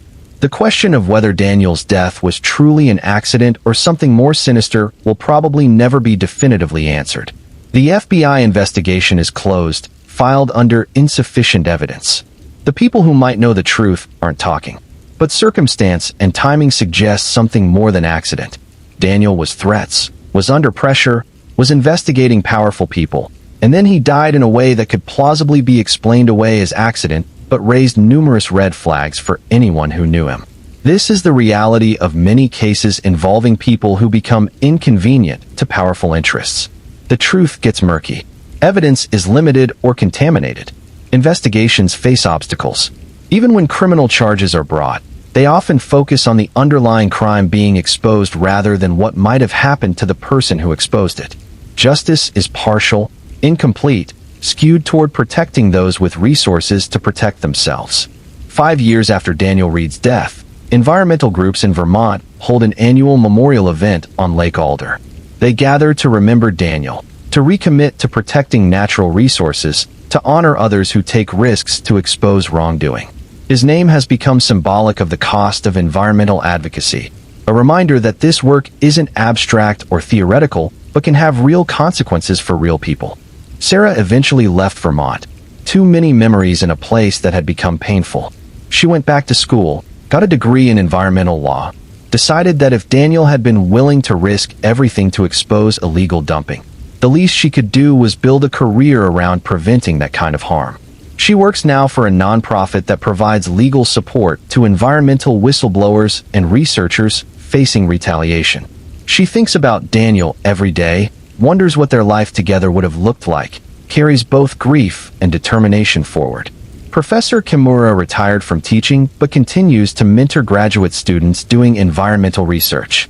She's become an advocate for better protections for researchers who uncover wrongdoing, for clearer protocols about how universities should support students facing threats related to their work. She speaks at conferences, writes articles, keeps Daniel's story alive in academic circles. She believes that his death should mean something beyond tragedy, should lead to changes that protect others. The Reed case illustrates that justice is not always about individual perpetrators facing consequences for specific crimes. Sometimes justice is systemic change, is policies that prevent future harm, is cultural shifts in how we value truth-seeking and protect those who seek it. Daniel didn't get to see Nordic Processing executives arrested. He didn't get to complete his degree or build the career he'd planned. But his work survived him, contributed to accountability and change, and that matters even if it doesn't feel like enough. There's a cost to caring, to investigating, to refusing to look away from inconvenient truths. Daniel paid that cost. So have countless others, journalists killed for their reporting, activists imprisoned for their organizing, researchers harassed for their findings. We benefit from their courage and their sacrifice, even when we don't know their names, even when their stories don't make headlines. The world is better because people like Daniel existed, because they chose integrity over safety, even when the price was high. Now we come to the end of these stories, 5 lives that ended too soon, 5 investigations with different outcomes, 5 families forever changed by violence and loss. What connects them isn't just tragedy. It's the question of how we pursue truth and justice in a world where both are complicated, imperfect, often delayed or denied. It's the reality that time passes but questions endure, that evidence waits but justice doesn't always come, that knowing what happened doesn't undo the harm. Elena Ruiz's case was solved after 28 years through forensic genealogy, a technology that didn't exist when she was killed. Her family got answers and the satisfaction of seeing her killer convicted, But they also got those answers after decades of wondering, after her mother's death, after their lives had been shaped by unresolved grief. The resolution mattered, but it couldn't restore what had been lost. Lila Marino's family learned who killed her, but the person responsible was already dead. There was no trial, no confrontation, no moment of accountability. Just confirmation that came too late for any conventional form of justice. The truth existed, but it existed in a vacuum, answering questions but providing no target for the anger and grief that had accumulated over 40 years. Isaiah Coleman's case remains unsolved. His family still waits, still hopes, still lives with the daily uncertainty of not knowing who killed him or why. Despite dozens of witnesses and multiple cameras, despite the abundance of modern documentation, the truth remains elusive. They exist in a kind of limbo, unable to move forward, but unable to give up hope that someday there will be answers. Naomi Keller survived and saw her stalker convicted, a comparatively positive outcome. But survival came with trauma, with the violation of having been watched and controlled, with months of fear and years of recovery. Justice was served in her case. The system eventually worked, but she paid a high price for that outcome in stress and anxiety and diminished sense of safety. Daniel Reed's death might have been accident or might have been murder, the truth obscured by circumstance and the power dynamics of corporate interest versus individual researcher. His work survived him and contributed to accountability, but he didn't get to see it. His death remains officially unexplained, his family and friends left with suspicions they can't prove and questions that will probably never be fully answered. These stories demonstrate the messy reality of crime and justice. It's not clean. It's not satisfying. It's not the way it happens on television, where clever detectives solve everything in an hour and families get closure that feels complete. Real investigations take years or decades. Real families live with uncertainty and partial answers and justice that feels inadequate to the loss. Real resolution, when it comes, is complicated. But there's also something important in these stories about persistence. About detectives who pull cold case files and try again with new tools. About families who never stop calling, never stop pushing, never stop insisting that their loved one mattered and deserves answers. About evidence technicians who carefully preserve materials not knowing if they'll ever be useful. About journalists who investigate when official channels fail. About people who believe that truth matters even when pursuing it comes with risk. Time doesn't solve crimes. We need to be clear about that. Time is just duration, years passing, the world moving on. What solves crimes is people deciding not to move on, not to forget, not to accept that some questions will remain forever unanswered. It's detectives reopening cases. It's scientists developing new forensic tools. It's families refusing to let their loved one become just a statistic. It's communities keeping memories alive. It's all of us deciding that every victim matters, that every case deserves effort, that justice delayed is still worth pursuing. There's something deeply human about the need for answers. We want to understand why things happen, to identify causes, to assign responsibility. When someone we love is killed and we don't know who did it or why, we're left with a wound that can't begin to heal because we don't even fully understand what we're healing from. The wondering becomes its own form of torture, imagination filling in gaps with scenarios that might be worse than reality. This is why cold cases matter so much to the families who live with them. It's not just about punishment, though that matters too. It's about knowing. It's about being able to stop wondering, to have facts instead of endless speculation. Even when the truth is terrible, even when knowing brings fresh pain, there's something better about certainty than endless uncertainty. The human mind needs closure, needs to be able to categorize and file away and move forward. Without answers, we're stuck in a permanent present tense of not knowing. The families in these stories all had to learn to live with circumstances they never should have faced. They had to figure out how to continue existing while carrying enormous grief. They had to make decisions about whether to keep pushing for answers or to try to accept that answers might never come. They had to balance hope against resignation, determination against exhaustion. And they had to do all of this while also maintaining their regular lives, going to work, paying bills, fulfilling obligations, pretending to be okay when they fundamentally weren't. Patricia Coleman, Isaiah's mother, still looks at her phone every time it rings, hoping it might be a detective with news. It's been over a year and there's been no significant progress, but she can't stop hoping. She's made herself a promise that she won't die without knowing who killed her son. She's only 56, healthy, probably has decades left. But she thinks about time differently now, aware that every year that passes is another year without answers. Another year that evidence might degrade, or witnesses might forget, or the case might slip further toward permanent cold status. Carmen Ruiz, Elena's sister, says that the resolution of her sister's case felt both essential and somehow beside the point. Essential because they needed to know, because her mother needed to know before she died. Beside the point because knowing who killed Elena didn't bring Elena back, didn't erase the 28 years they'd spent wondering.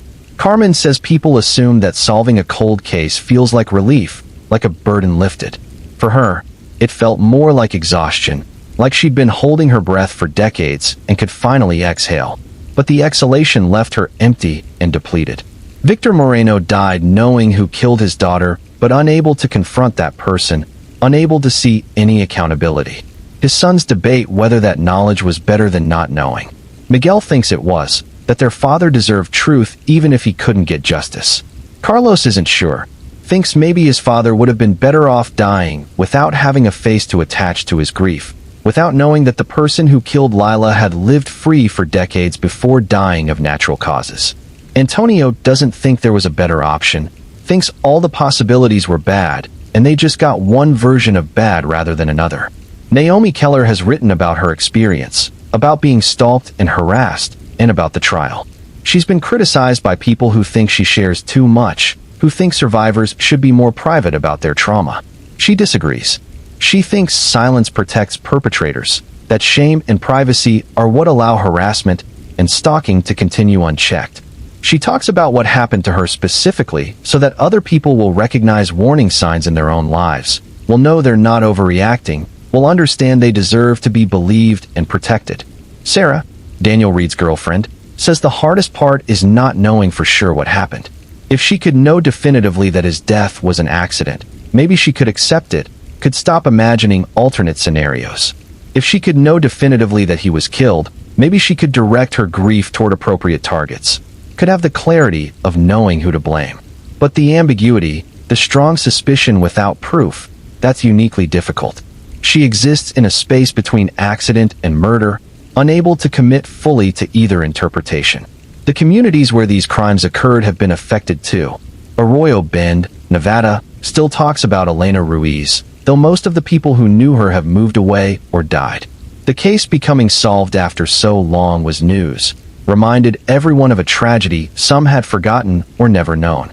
The town is smaller now, more isolated, the kind of place young people leave for opportunities elsewhere. But Elena's story is part of the town's history, a reminder that even in quiet places, terrible things can happen. High Ridge Pass in New Mexico has seen changes in the decades since Lila Moreno was killed. Hitchhiking is rare now, considered too dangerous. The culture around women's safety has shifted, though not always in helpful ways. Women are told to protect themselves rather than society addressing why they need protection. Lila's brothers think about this, how the burden of prevention falls on potential victims rather than on addressing the root causes of violence. They wish the lesson of their sister's death had been different, had led to changing men's behavior rather than just restricting women's freedom. South Point Junction, Arizona, has grown rapidly in the years since Isaiah Coleman was killed. The intersection where he died has been rebuilt, traffic patterns changed, new businesses opened. People drive through it every day with no idea what happened there. Tasha sometimes drives past, looks at the spot where Zay's car had been, tries to reconcile the ordinary present with the terrible past. The location doesn't hold any visible mark of what occurred. Life continues, indifferent to history. Rainhaven, Oregon, became briefly famous as the place where a cyberstalking case was prosecuted using digital surveillance evidence. The university where Naomi worked implemented new policies about staff safety in response to harassment complaints. The nonprofit she worked for when Evan was there did a comprehensive review of their hiring and background check processes. These were positive changes, but they came after harm had been done, reactive rather than preventive. Naomi points out that reactive changes are still valuable, but wishes institutions would be more proactive about safety. Lake Alder Basin, Vermont, remains beautiful and rural. Tourists still come in summer, drawn by the scenery and outdoor recreation. Most of them don't know about Daniel Reed, about illegal dumping or suspicious deaths or corporate environmental crimes. They see postcard Vermont, wilderness and water and peace. The locals know better. They remember what happened. Some of them are more skeptical now of corporate assurances, more likely to question when companies claim to be environmentally responsible. Daniel's death politicized people who hadn't been political before. These 5 stories, these 5 lives, these 5 families, represent a tiny fraction of unsolved or delayed justice cases across the country. For every case that eventually gets solved, many remain permanently cold. For every family that gets answers, even inadequate ones, many never do.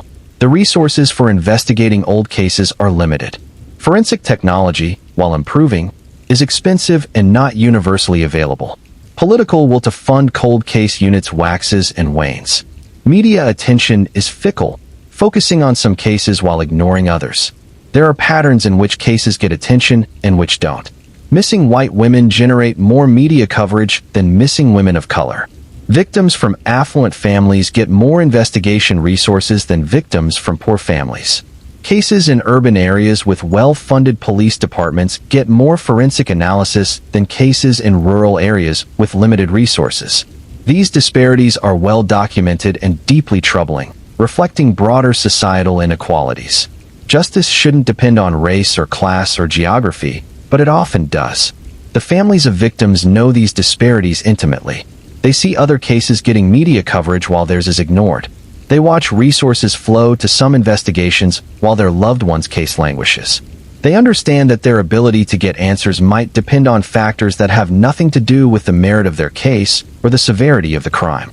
This knowledge adds another layer of pain, the awareness that the injustice of the crime itself is compounded by injustice in how it's investigated. If there's any hope in these stories, it's in the persistence of people who refuse to accept that some cases are unsolvable.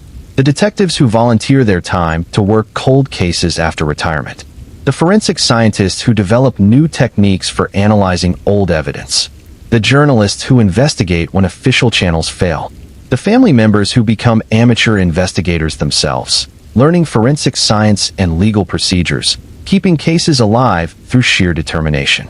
The strangers on the internet who research cold cases as a hobby, sometimes identifying crucial details that official investigations missed. This network of unofficial investigators and advocates has contributed to solving numerous cold cases. Online sleuths have identified Jane and John Does, providing names to previously unidentified victims.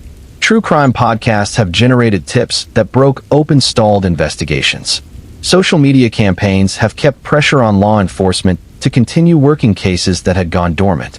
This distributed, grassroots approach to seeking justice isn't a substitute for proper official investigation, but it's become an important supplement, filling gaps that official resources can't or won't fill.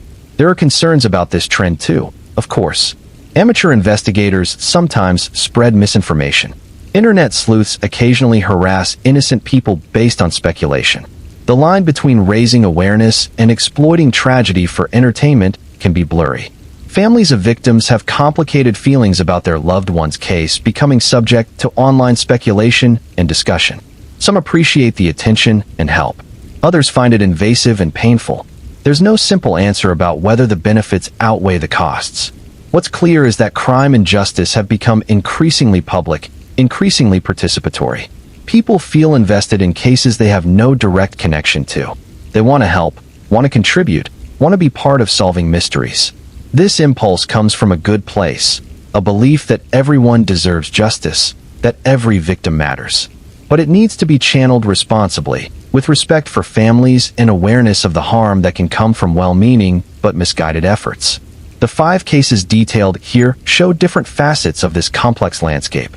Elena's case was solved through official channels, but only because technology advanced and a detective decided to pull the file. Lila's case was similarly solved officially, but with an outcome that couldn't bring full justice. Zay's case remains unsolved despite abundant evidence, demonstrating that information alone doesn't guarantee resolution. Naomi's case was solved because she documented everything and police eventually took her seriously, but also because she survived to push for accountability. Daniel's case might have been solved, or might have been an accident, and the ambiguity may never be resolved. Each case offers lessons about preservation of evidence, about the importance of believing people who report threats or harassment, about the limitations of surveillance and witnesses, about the power dynamics that can obstruct justice, about the role of new technology in revisiting old questions, about the cost of seeking truth when powerful interests prefer secrecy, about time's impact on investigation and memory and possibility. But beyond the lessons, these are stories about specific people who lived and died and deserved better. Elena Ruiz, who worked at a diner and wanted a quiet life and was killed for no reason that made sense. Lila Moreno, who was 19 and hitchhiking home and encountered evil in a form she couldn't anticipate. Isaiah Coleman, who was 23 and driving through an intersection and was killed in circumstances no one can fully explain. Naomi Keller, who survived being stalked but carries the trauma of that violation. Daniel Reed, who cared about protecting the environment and might have died for that care. These weren't just victims. They were people with families and friends and plans for their futures. They had favorite foods and songs they listened to and places they liked to go. They laughed and worried and hoped. They were complex individuals reduced, by violence or death, to case files and news stories. Remembering them as people, not just as tragedies, is part of honoring them. They existed before they became victims. That existence mattered. The families who survive victims carry the weight of keeping their memory alive. It's exhausting work, being the keeper of someone else's story, making sure they're not forgotten. But it's also necessary work, because if families don't do it, who will? Society moves on. New tragedies demand attention. Old cases fade from public consciousness. Without someone insisting that a victim's life and death still matter, it's easy for them to be lost entirely. This is why annual memorials happen, why scholarships are created in victims' names, why family members do media interviews years or decades after a death. Not because they enjoy reliving trauma or want attention, but because they need the world to remember. They need their loved one's death to mean something beyond just one more statistic. They need to feel that the victim's life had value and impact, that they left a mark on the world even if it came through tragedy. Some people criticize families for not being able to move on, for dwelling on the past, for not accepting what happened and finding peace. These criticisms reveal a fundamental misunderstanding of grief, particularly grief from unresolved violent death. You don't move on from something like that. You move forward with it. It becomes part of who you are, woven into the fabric of your identity. You learn to live with it, to function despite it, but you don't leave it behind. It travels with you. The shape of grief changes over time. Early grief is acute, overwhelming, makes it hard to think about anything else. Later grief becomes more chronic, always present, but less constantly debilitating. But there are triggers that bring back the acute phase, even years later. A solved case, an anniversary, a news story about a similar crime, a song that the victim loved. Grief doesn't progress linearly toward resolution. It ebbs and flows, cycles through intensity and numbness, anger and sadness, hope and despair. For families of victims in unsolved cases, there's an additional layer of what's called ambiguous grief. This is grief without clear resolution, without the ability to mark an ending and begin processing. The case isn't closed, so in some sense the victim's story isn't finished. The family can't fully focus on memory and meaning when they're still seeking answers about what happened. This kind of grief is particularly difficult to navigate because there's no established path through it, no clear stages or expected progression. When cases are solved, even decades later, families often describe feeling like they can finally start grieving properly. The wondering consumed so much energy that there wasn't much left for the emotional processing of loss. With answers, that energy can be redirected toward healing. But as Carmen Ruiz noted, the relief of knowing is complicated, mixed with exhaustion and anger about how long it took. The delayed justice doesn't undo the decades of not knowing. It just finally allows the family to move into a different phase of grief. The question of what justice means is central to all of these stories. Is justice punishment? Accountability? Knowledge? Prevention? Restitution? Change? Different people define it differently, and there's no single correct answer. For some families, justice requires seeing perpetrators imprisoned. For others, It's enough to know what happened and who was responsible, even if that person is beyond punishment. For still others, justice means systemic changes that prevent similar crimes. Most families want multiple forms of justice, a combination of individual accountability and broader change. But even when justice is served in conventional terms, it's incomplete. No sentence can balance the scales when someone has been killed. No amount of prison time gives back the decades that were stolen. No guilty verdict undoes the harm or heals the trauma. Justice in these cases is necessarily partial, symbolic, a gesture toward accountability that can never fully achieve it. We pursue it anyway because it matters, because the alternative is accepting that crimes have no consequences, but we should be honest about its limitations. The criminal justice system itself is imperfect, sometimes deeply flawed. Investigations fail. Innocent people are sometimes convicted. Guilty people sometimes go free. Resources are unevenly distributed. Bias affects who gets investigated and how. The system reflects broader societal inequalities and problems. Families seeking justice must navigate this imperfect system, often while dealing with their own trauma and grief, often without resources or support. It's an additional burden on people who've already suffered enormously. Reform efforts are ongoing, attempts to make the system more fair and effective. Better training for investigators. More resources for evidence analysis. Reforms to reduce bias in prosecution and sentencing. Improved support for crime victims and their families. These efforts matter and make real differences when implemented thoughtfully. But reform is slow and often incomplete, facing resistance from entrenched interests and limited funding. The families who need the system to work better can't wait for reforms. They have to navigate the system as it exists now. If there's a takeaway from these 5 stories, it might be this: justice is messy, incomplete, often delayed, sometimes denied, but still worth pursuing. Truth matters even when it comes too late. Accountability matters even when it can't undo harm. Memory matters even when the world wants to forget. And the people who persist in seeking justice, who refuse to accept that some questions will remain forever unanswered, who keep pushing despite exhaustion and frustration and grief, they matter enormously. They're the ones who solve cold cases. They're the ones who force change. They're the ones who ensure that victims are remembered as people who mattered. These stories don't have neat endings because reality doesn't provide neat endings. Elena Ruiz's case was solved, but her family spent nearly 3 decades without answers. Lila Moreno's family knows who killed her, but that person is beyond accountability. Isaiah Coleman's case remains unsolved, his family still waiting. Naomi Keller got justice, but carries trauma. Daniel Reed's death remains ambiguous, answered and unanswered simultaneously. Each outcome is different, each incomplete in its own way, each representing one possibility among many in the complicated landscape of crime and justice. The families continue living their lives, carrying their losses and their knowledge forward. Some have found ways to channel their grief into advocacy or education or support for others going through similar experiences. Some have struggled with the ongoing weight of what happened. Some have found peace, or something like it, through time and processing and support. Some haven't and maybe never will.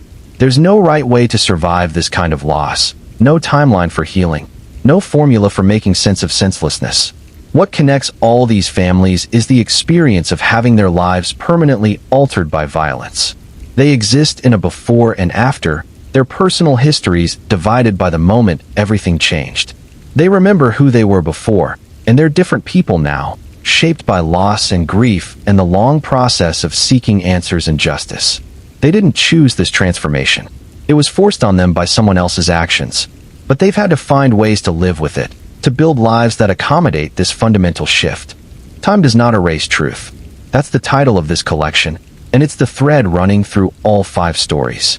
Evidence waits decades to speak. Families never stop seeking answers.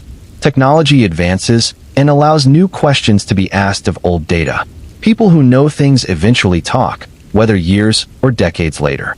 Truth has a stubborn quality, a resistance to complete burial. It may be delayed, obscured, complicated, but it tends to persist. This persistence of truth is both hopeful and painful. Hopeful because it means that even old cases can potentially be solved, that families might get answers they'd given up expecting. Painful because it means that the wounds don't fully heal, that the past doesn't stay in the past. That resolution, when it comes, brings fresh grief along with whatever closure it provides. The truth that emerges after decades exists in a strange temporal space, simultaneously past and present, simultaneously old news and breaking revelation. The role of time in these stories is complex. Time is what buries evidence and fades memories and kills witnesses. But time is also what allows technology to advance, what gives investigators new tools, what sometimes wears down people who know things until they're willing to talk. Time is both obstacle and ally in the pursuit of justice. It works against investigations and for them simultaneously. Understanding this dual nature of time is crucial to understanding cold cases and delayed justice.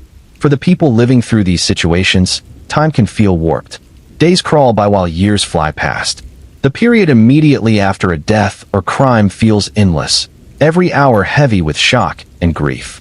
Then suddenly years have passed, and you're not sure where they went, how you survived them, what you did with all that time besides wait.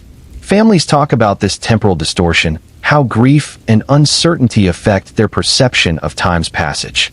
There's also the strange experience of time stopping for the victim while continuing for everyone else. The victim remains frozen at the age they were when they died, never growing older, never changing. But their family members age, their friends move through life stages, the world changes around the memory of who the victim was. This creates a kind of temporal displacement, where the victim exists permanently in the past while being mourned in the present. It's disorienting, a constant reminder of everything that was taken. The victims in these stories were all robbed of their futures. Elena was 26, had a whole life ahead of her. Lila was 19, just beginning adulthood. Isaiah was 23, building a career and relationship. Naomi survived, but had to rebuild her sense of safety and privacy. Daniel was 27, working on research he cared about. These were people with potential, with plans, with people who loved them and futures that should have unfolded but didn't. That loss of potential, of the life that should have been, is part of what families grieve. When families talk about their losses, they often describe not just grief for who the person was, but grief for who they would have become.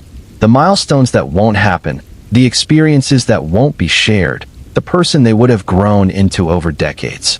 This future-oriented grief is particularly acute with younger victims, people who had most of their lives still ahead of them. It's mourning something that never existed but should have, an absence of presence that extends forward in time. The impact of these crimes extends far beyond the immediate victims and families. Communities are affected, shaped by the knowledge that someone who lived among them committed terrible acts, or that someone they knew was victimized.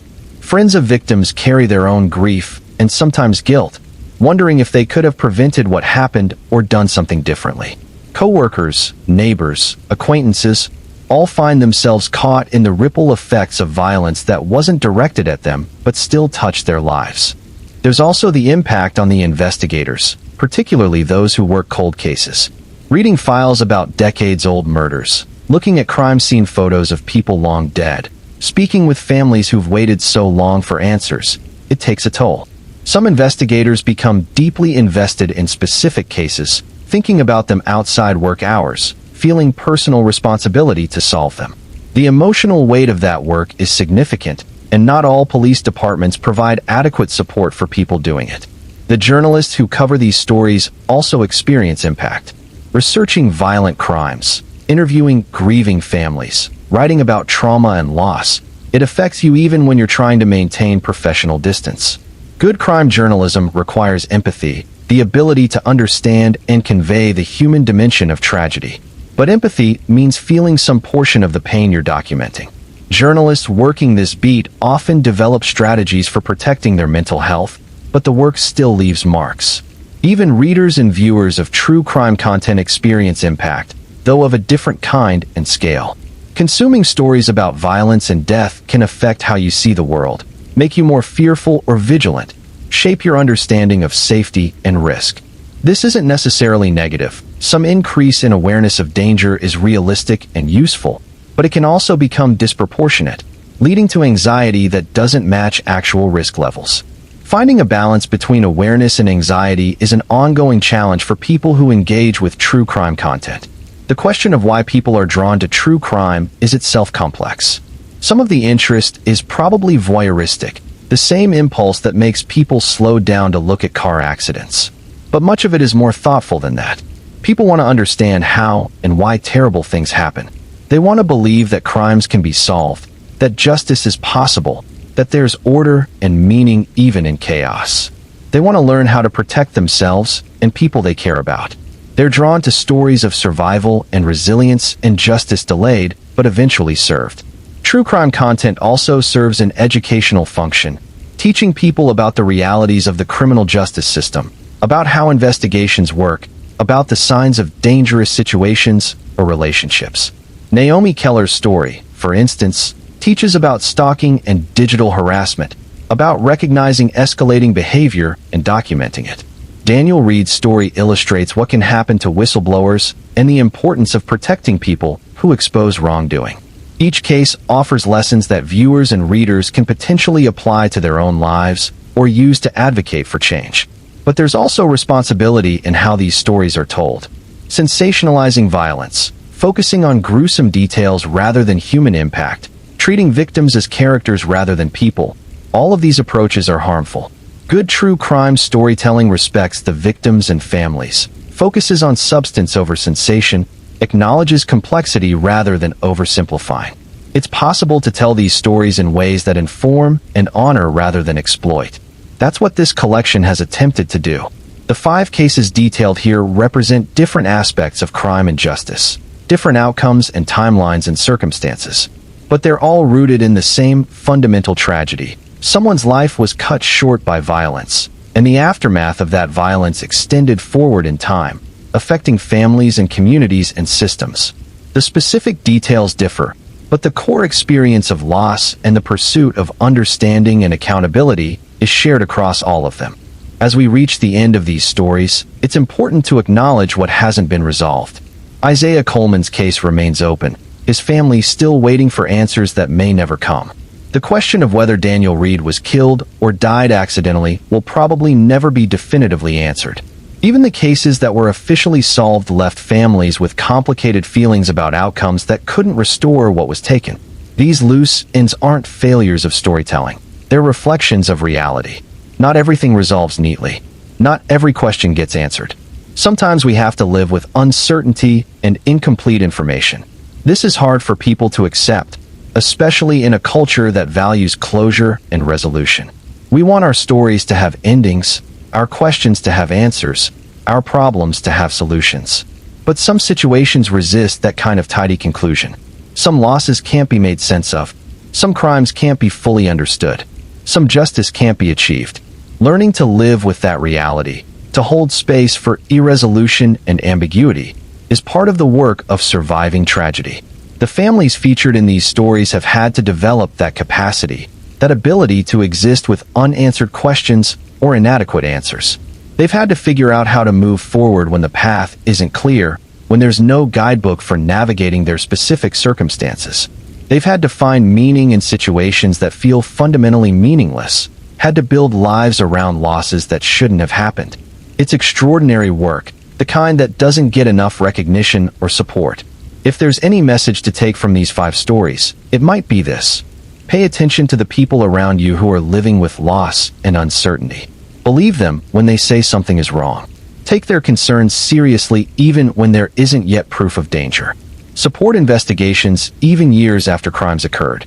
Advocate for resources to analyze evidence and pursue cold cases. Push for systemic changes that might prevent future tragedies. Remember that victims were people, not just statistics, and that their families deserve both answers and compassion. We can also take away lessons about evidence and investigation. Preserve everything, even when it seems like a case will never be solved. Document thoroughly, because you don't know what future technology might be able to do with current data. Follow up on tips and leads even when they seem unlikely. Listen to people who know the victim, who might have insights that aren't immediately obvious. Use every tool available, but also acknowledge that tools have limitations and can't solve everything. There are lessons about belief and credibility. When someone says they're being threatened or stalked or harassed, believe them.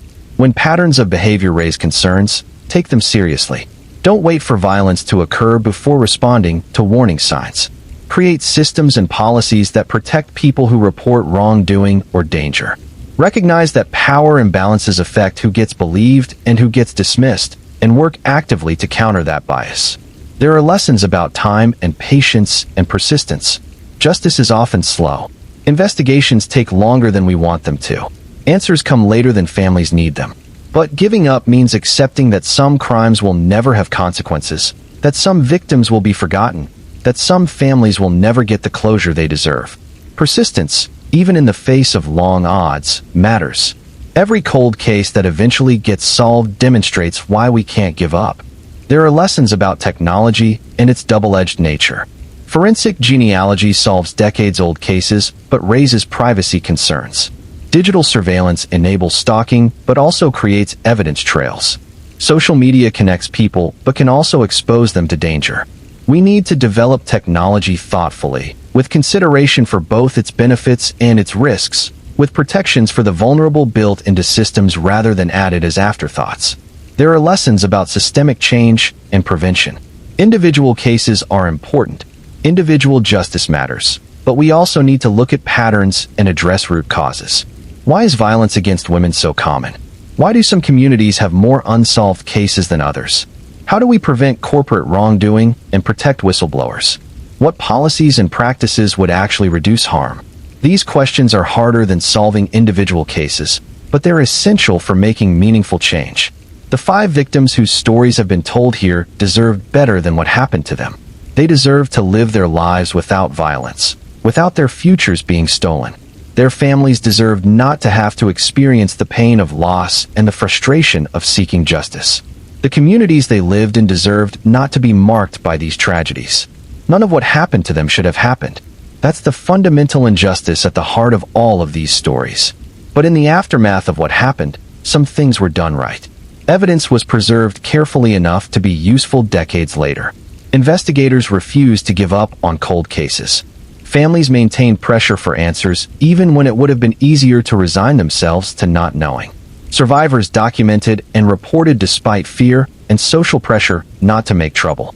Journalists investigated when official channels failed. Changes were made to prevent similar harms in the future. None of this undid what happened, but it mattered nonetheless. Elena Ruiz's killer was eventually caught and convicted. Her family got answers, even though those answers came too late for her mother to know them. The case demonstrated the value of forensic genealogy and careful evidence preservation. Lila Moreno's killer was identified even though he was beyond prosecution. Her family learned what happened, giving them a different kind of closure than they'd hoped for, but closure nonetheless. Isaiah Coleman's case remains unsolved, but his family continues to push for answers, keeping his memory alive and his case active. Naomi Keller survived and saw her stalker convicted, then used her experience to help others. Daniel Reed's work survived him and contributed to holding polluters accountable, giving his death meaning even in its tragedy. These outcomes are all imperfect. None of them feel like enough given what was lost. But they're also not nothing. They represent thousands of hours of work by investigators and journalists and family members. They represent the development and application of new technologies. They represent policy changes and legal precedents. They represent the stubborn insistence that truth matters and justice, however delayed and incomplete, is worth pursuing. As this collection comes to a close, take a moment to think about the victims as people, not just as cases or stories. Elena working at the diner, friendly and professional, saving money and living quietly. Lila at 19, making the ordinary decision to hitchhike home, trusting that she'd be safe. Isaiah running errands on a Saturday afternoon, planning the rest of his weekend, unaware it would be his last. Naomi doing important work helping survivors, not knowing she would become someone who needed help herself. Daniel in his boat on the lake, collecting water samples for research he believed in, engaged in the work that likely cost him his life. These were real people who lived and died and mattered. Their stories are difficult, sometimes disturbing, often frustrating, but they're important. They remind us that crimes have real victims, real families left behind, real consequences that ripple forward through time. They show us the complexity of justice and investigation, the imperfections of systems we depend on, the gaps that need to be filled. They demonstrate the importance of persistence and care and believing people when they say something is wrong. Before we end, I want to ask you to do something. If you've made it this far, if you've spent 3 hours listening to these stories, take a moment to engage. Hit that like button if this content mattered to you. Subscribe to the channel if you want to see more stories told with this level of care and depth. But most importantly, leave a comment. Tell me where you're watching from. Tell me what resonated with you. Tell me if you have experience with the criminal justice system, or with loss, or with the long wait for answers. Your engagement helps this content reach more people, helps these stories have impact beyond just the telling. Time does not erase truth. That's what these 5 stories demonstrate, each in their own way. Evidence waits in boxes and databases and memory. Technology advances and allows new questions to be asked. Families persist in seeking answers. Investigators refuse to accept that some cases are unsolvable. Truth has a stubborn quality, a resistance to complete erasure. It may take years or decades to emerge, but it tends to persist. Justice is not fast, but it can be stubborn too. It's the accumulation of countless small actions by countless people who refuse to give up. It's the detective who pulls a cold case file. It's the family member who calls every month. It's the evidence technician who preserves samples carefully. It's the forensic scientist who develops new analysis methods. It's the journalist who investigates when official channels fail. It's the survivor who documents and reports and testifies. It's all of us deciding that every victim matters, that every case deserves effort, that even delayed justice is worth pursuing. These stories don't have neat endings because reality doesn't provide them. What they have instead is continuation, ongoing impact, meaning that extends forward from tragedy. Elena's case contributed to wider use of forensic genealogy. Lila's case reminded people that knowing matters even without prosecution. Isaiah's case remains a call for justice, unresolved but not forgotten. Naomi's case taught about digital harassment and the importance of documentation. Daniel's case exposed corporate environmental crimes and led to systemic changes. The victims didn't get to see these outcomes. They didn't get to know that their deaths would mean something beyond just loss. But their families carry forward that meaning, ensure that the victims are remembered, push for the changes that might prevent future tragedies. That work is exhausting and painful and never truly finished, but it matters enormously. It's how we honor the dead, by refusing to let them become just statistics, by insisting that they were people who deserved better than what happened to them. As we close these stories, sit with the discomfort of their incompleteness. Don't rush to find silver linings or lessons that make the tragedies feel more manageable. These were terrible things that happened to people who didn't deserve them. The pursuit of justice and truth is important, but it doesn't make what happened okay. It doesn't balance any scales or restore any losses. It's simply what we owe to the victims and their families, the bare minimum of acknowledgement and effort. Remember Elena. Remember Lila. Remember Isaiah. Remember what Naomi survived. Remember Daniel. Remember that they were people, complex and complete, who had lives and loved ones and futures that should have unfolded but didn't. Remember their families, still carrying their losses, still seeking answers, or living with the ones they received, still navigating a world that was permanently changed for them. Remember that crime and justice are not abstract concepts, but concrete realities affecting real people in real ways. And remember, that time does not erase truth. It may delay it, obscure it, complicate it, but truth persists.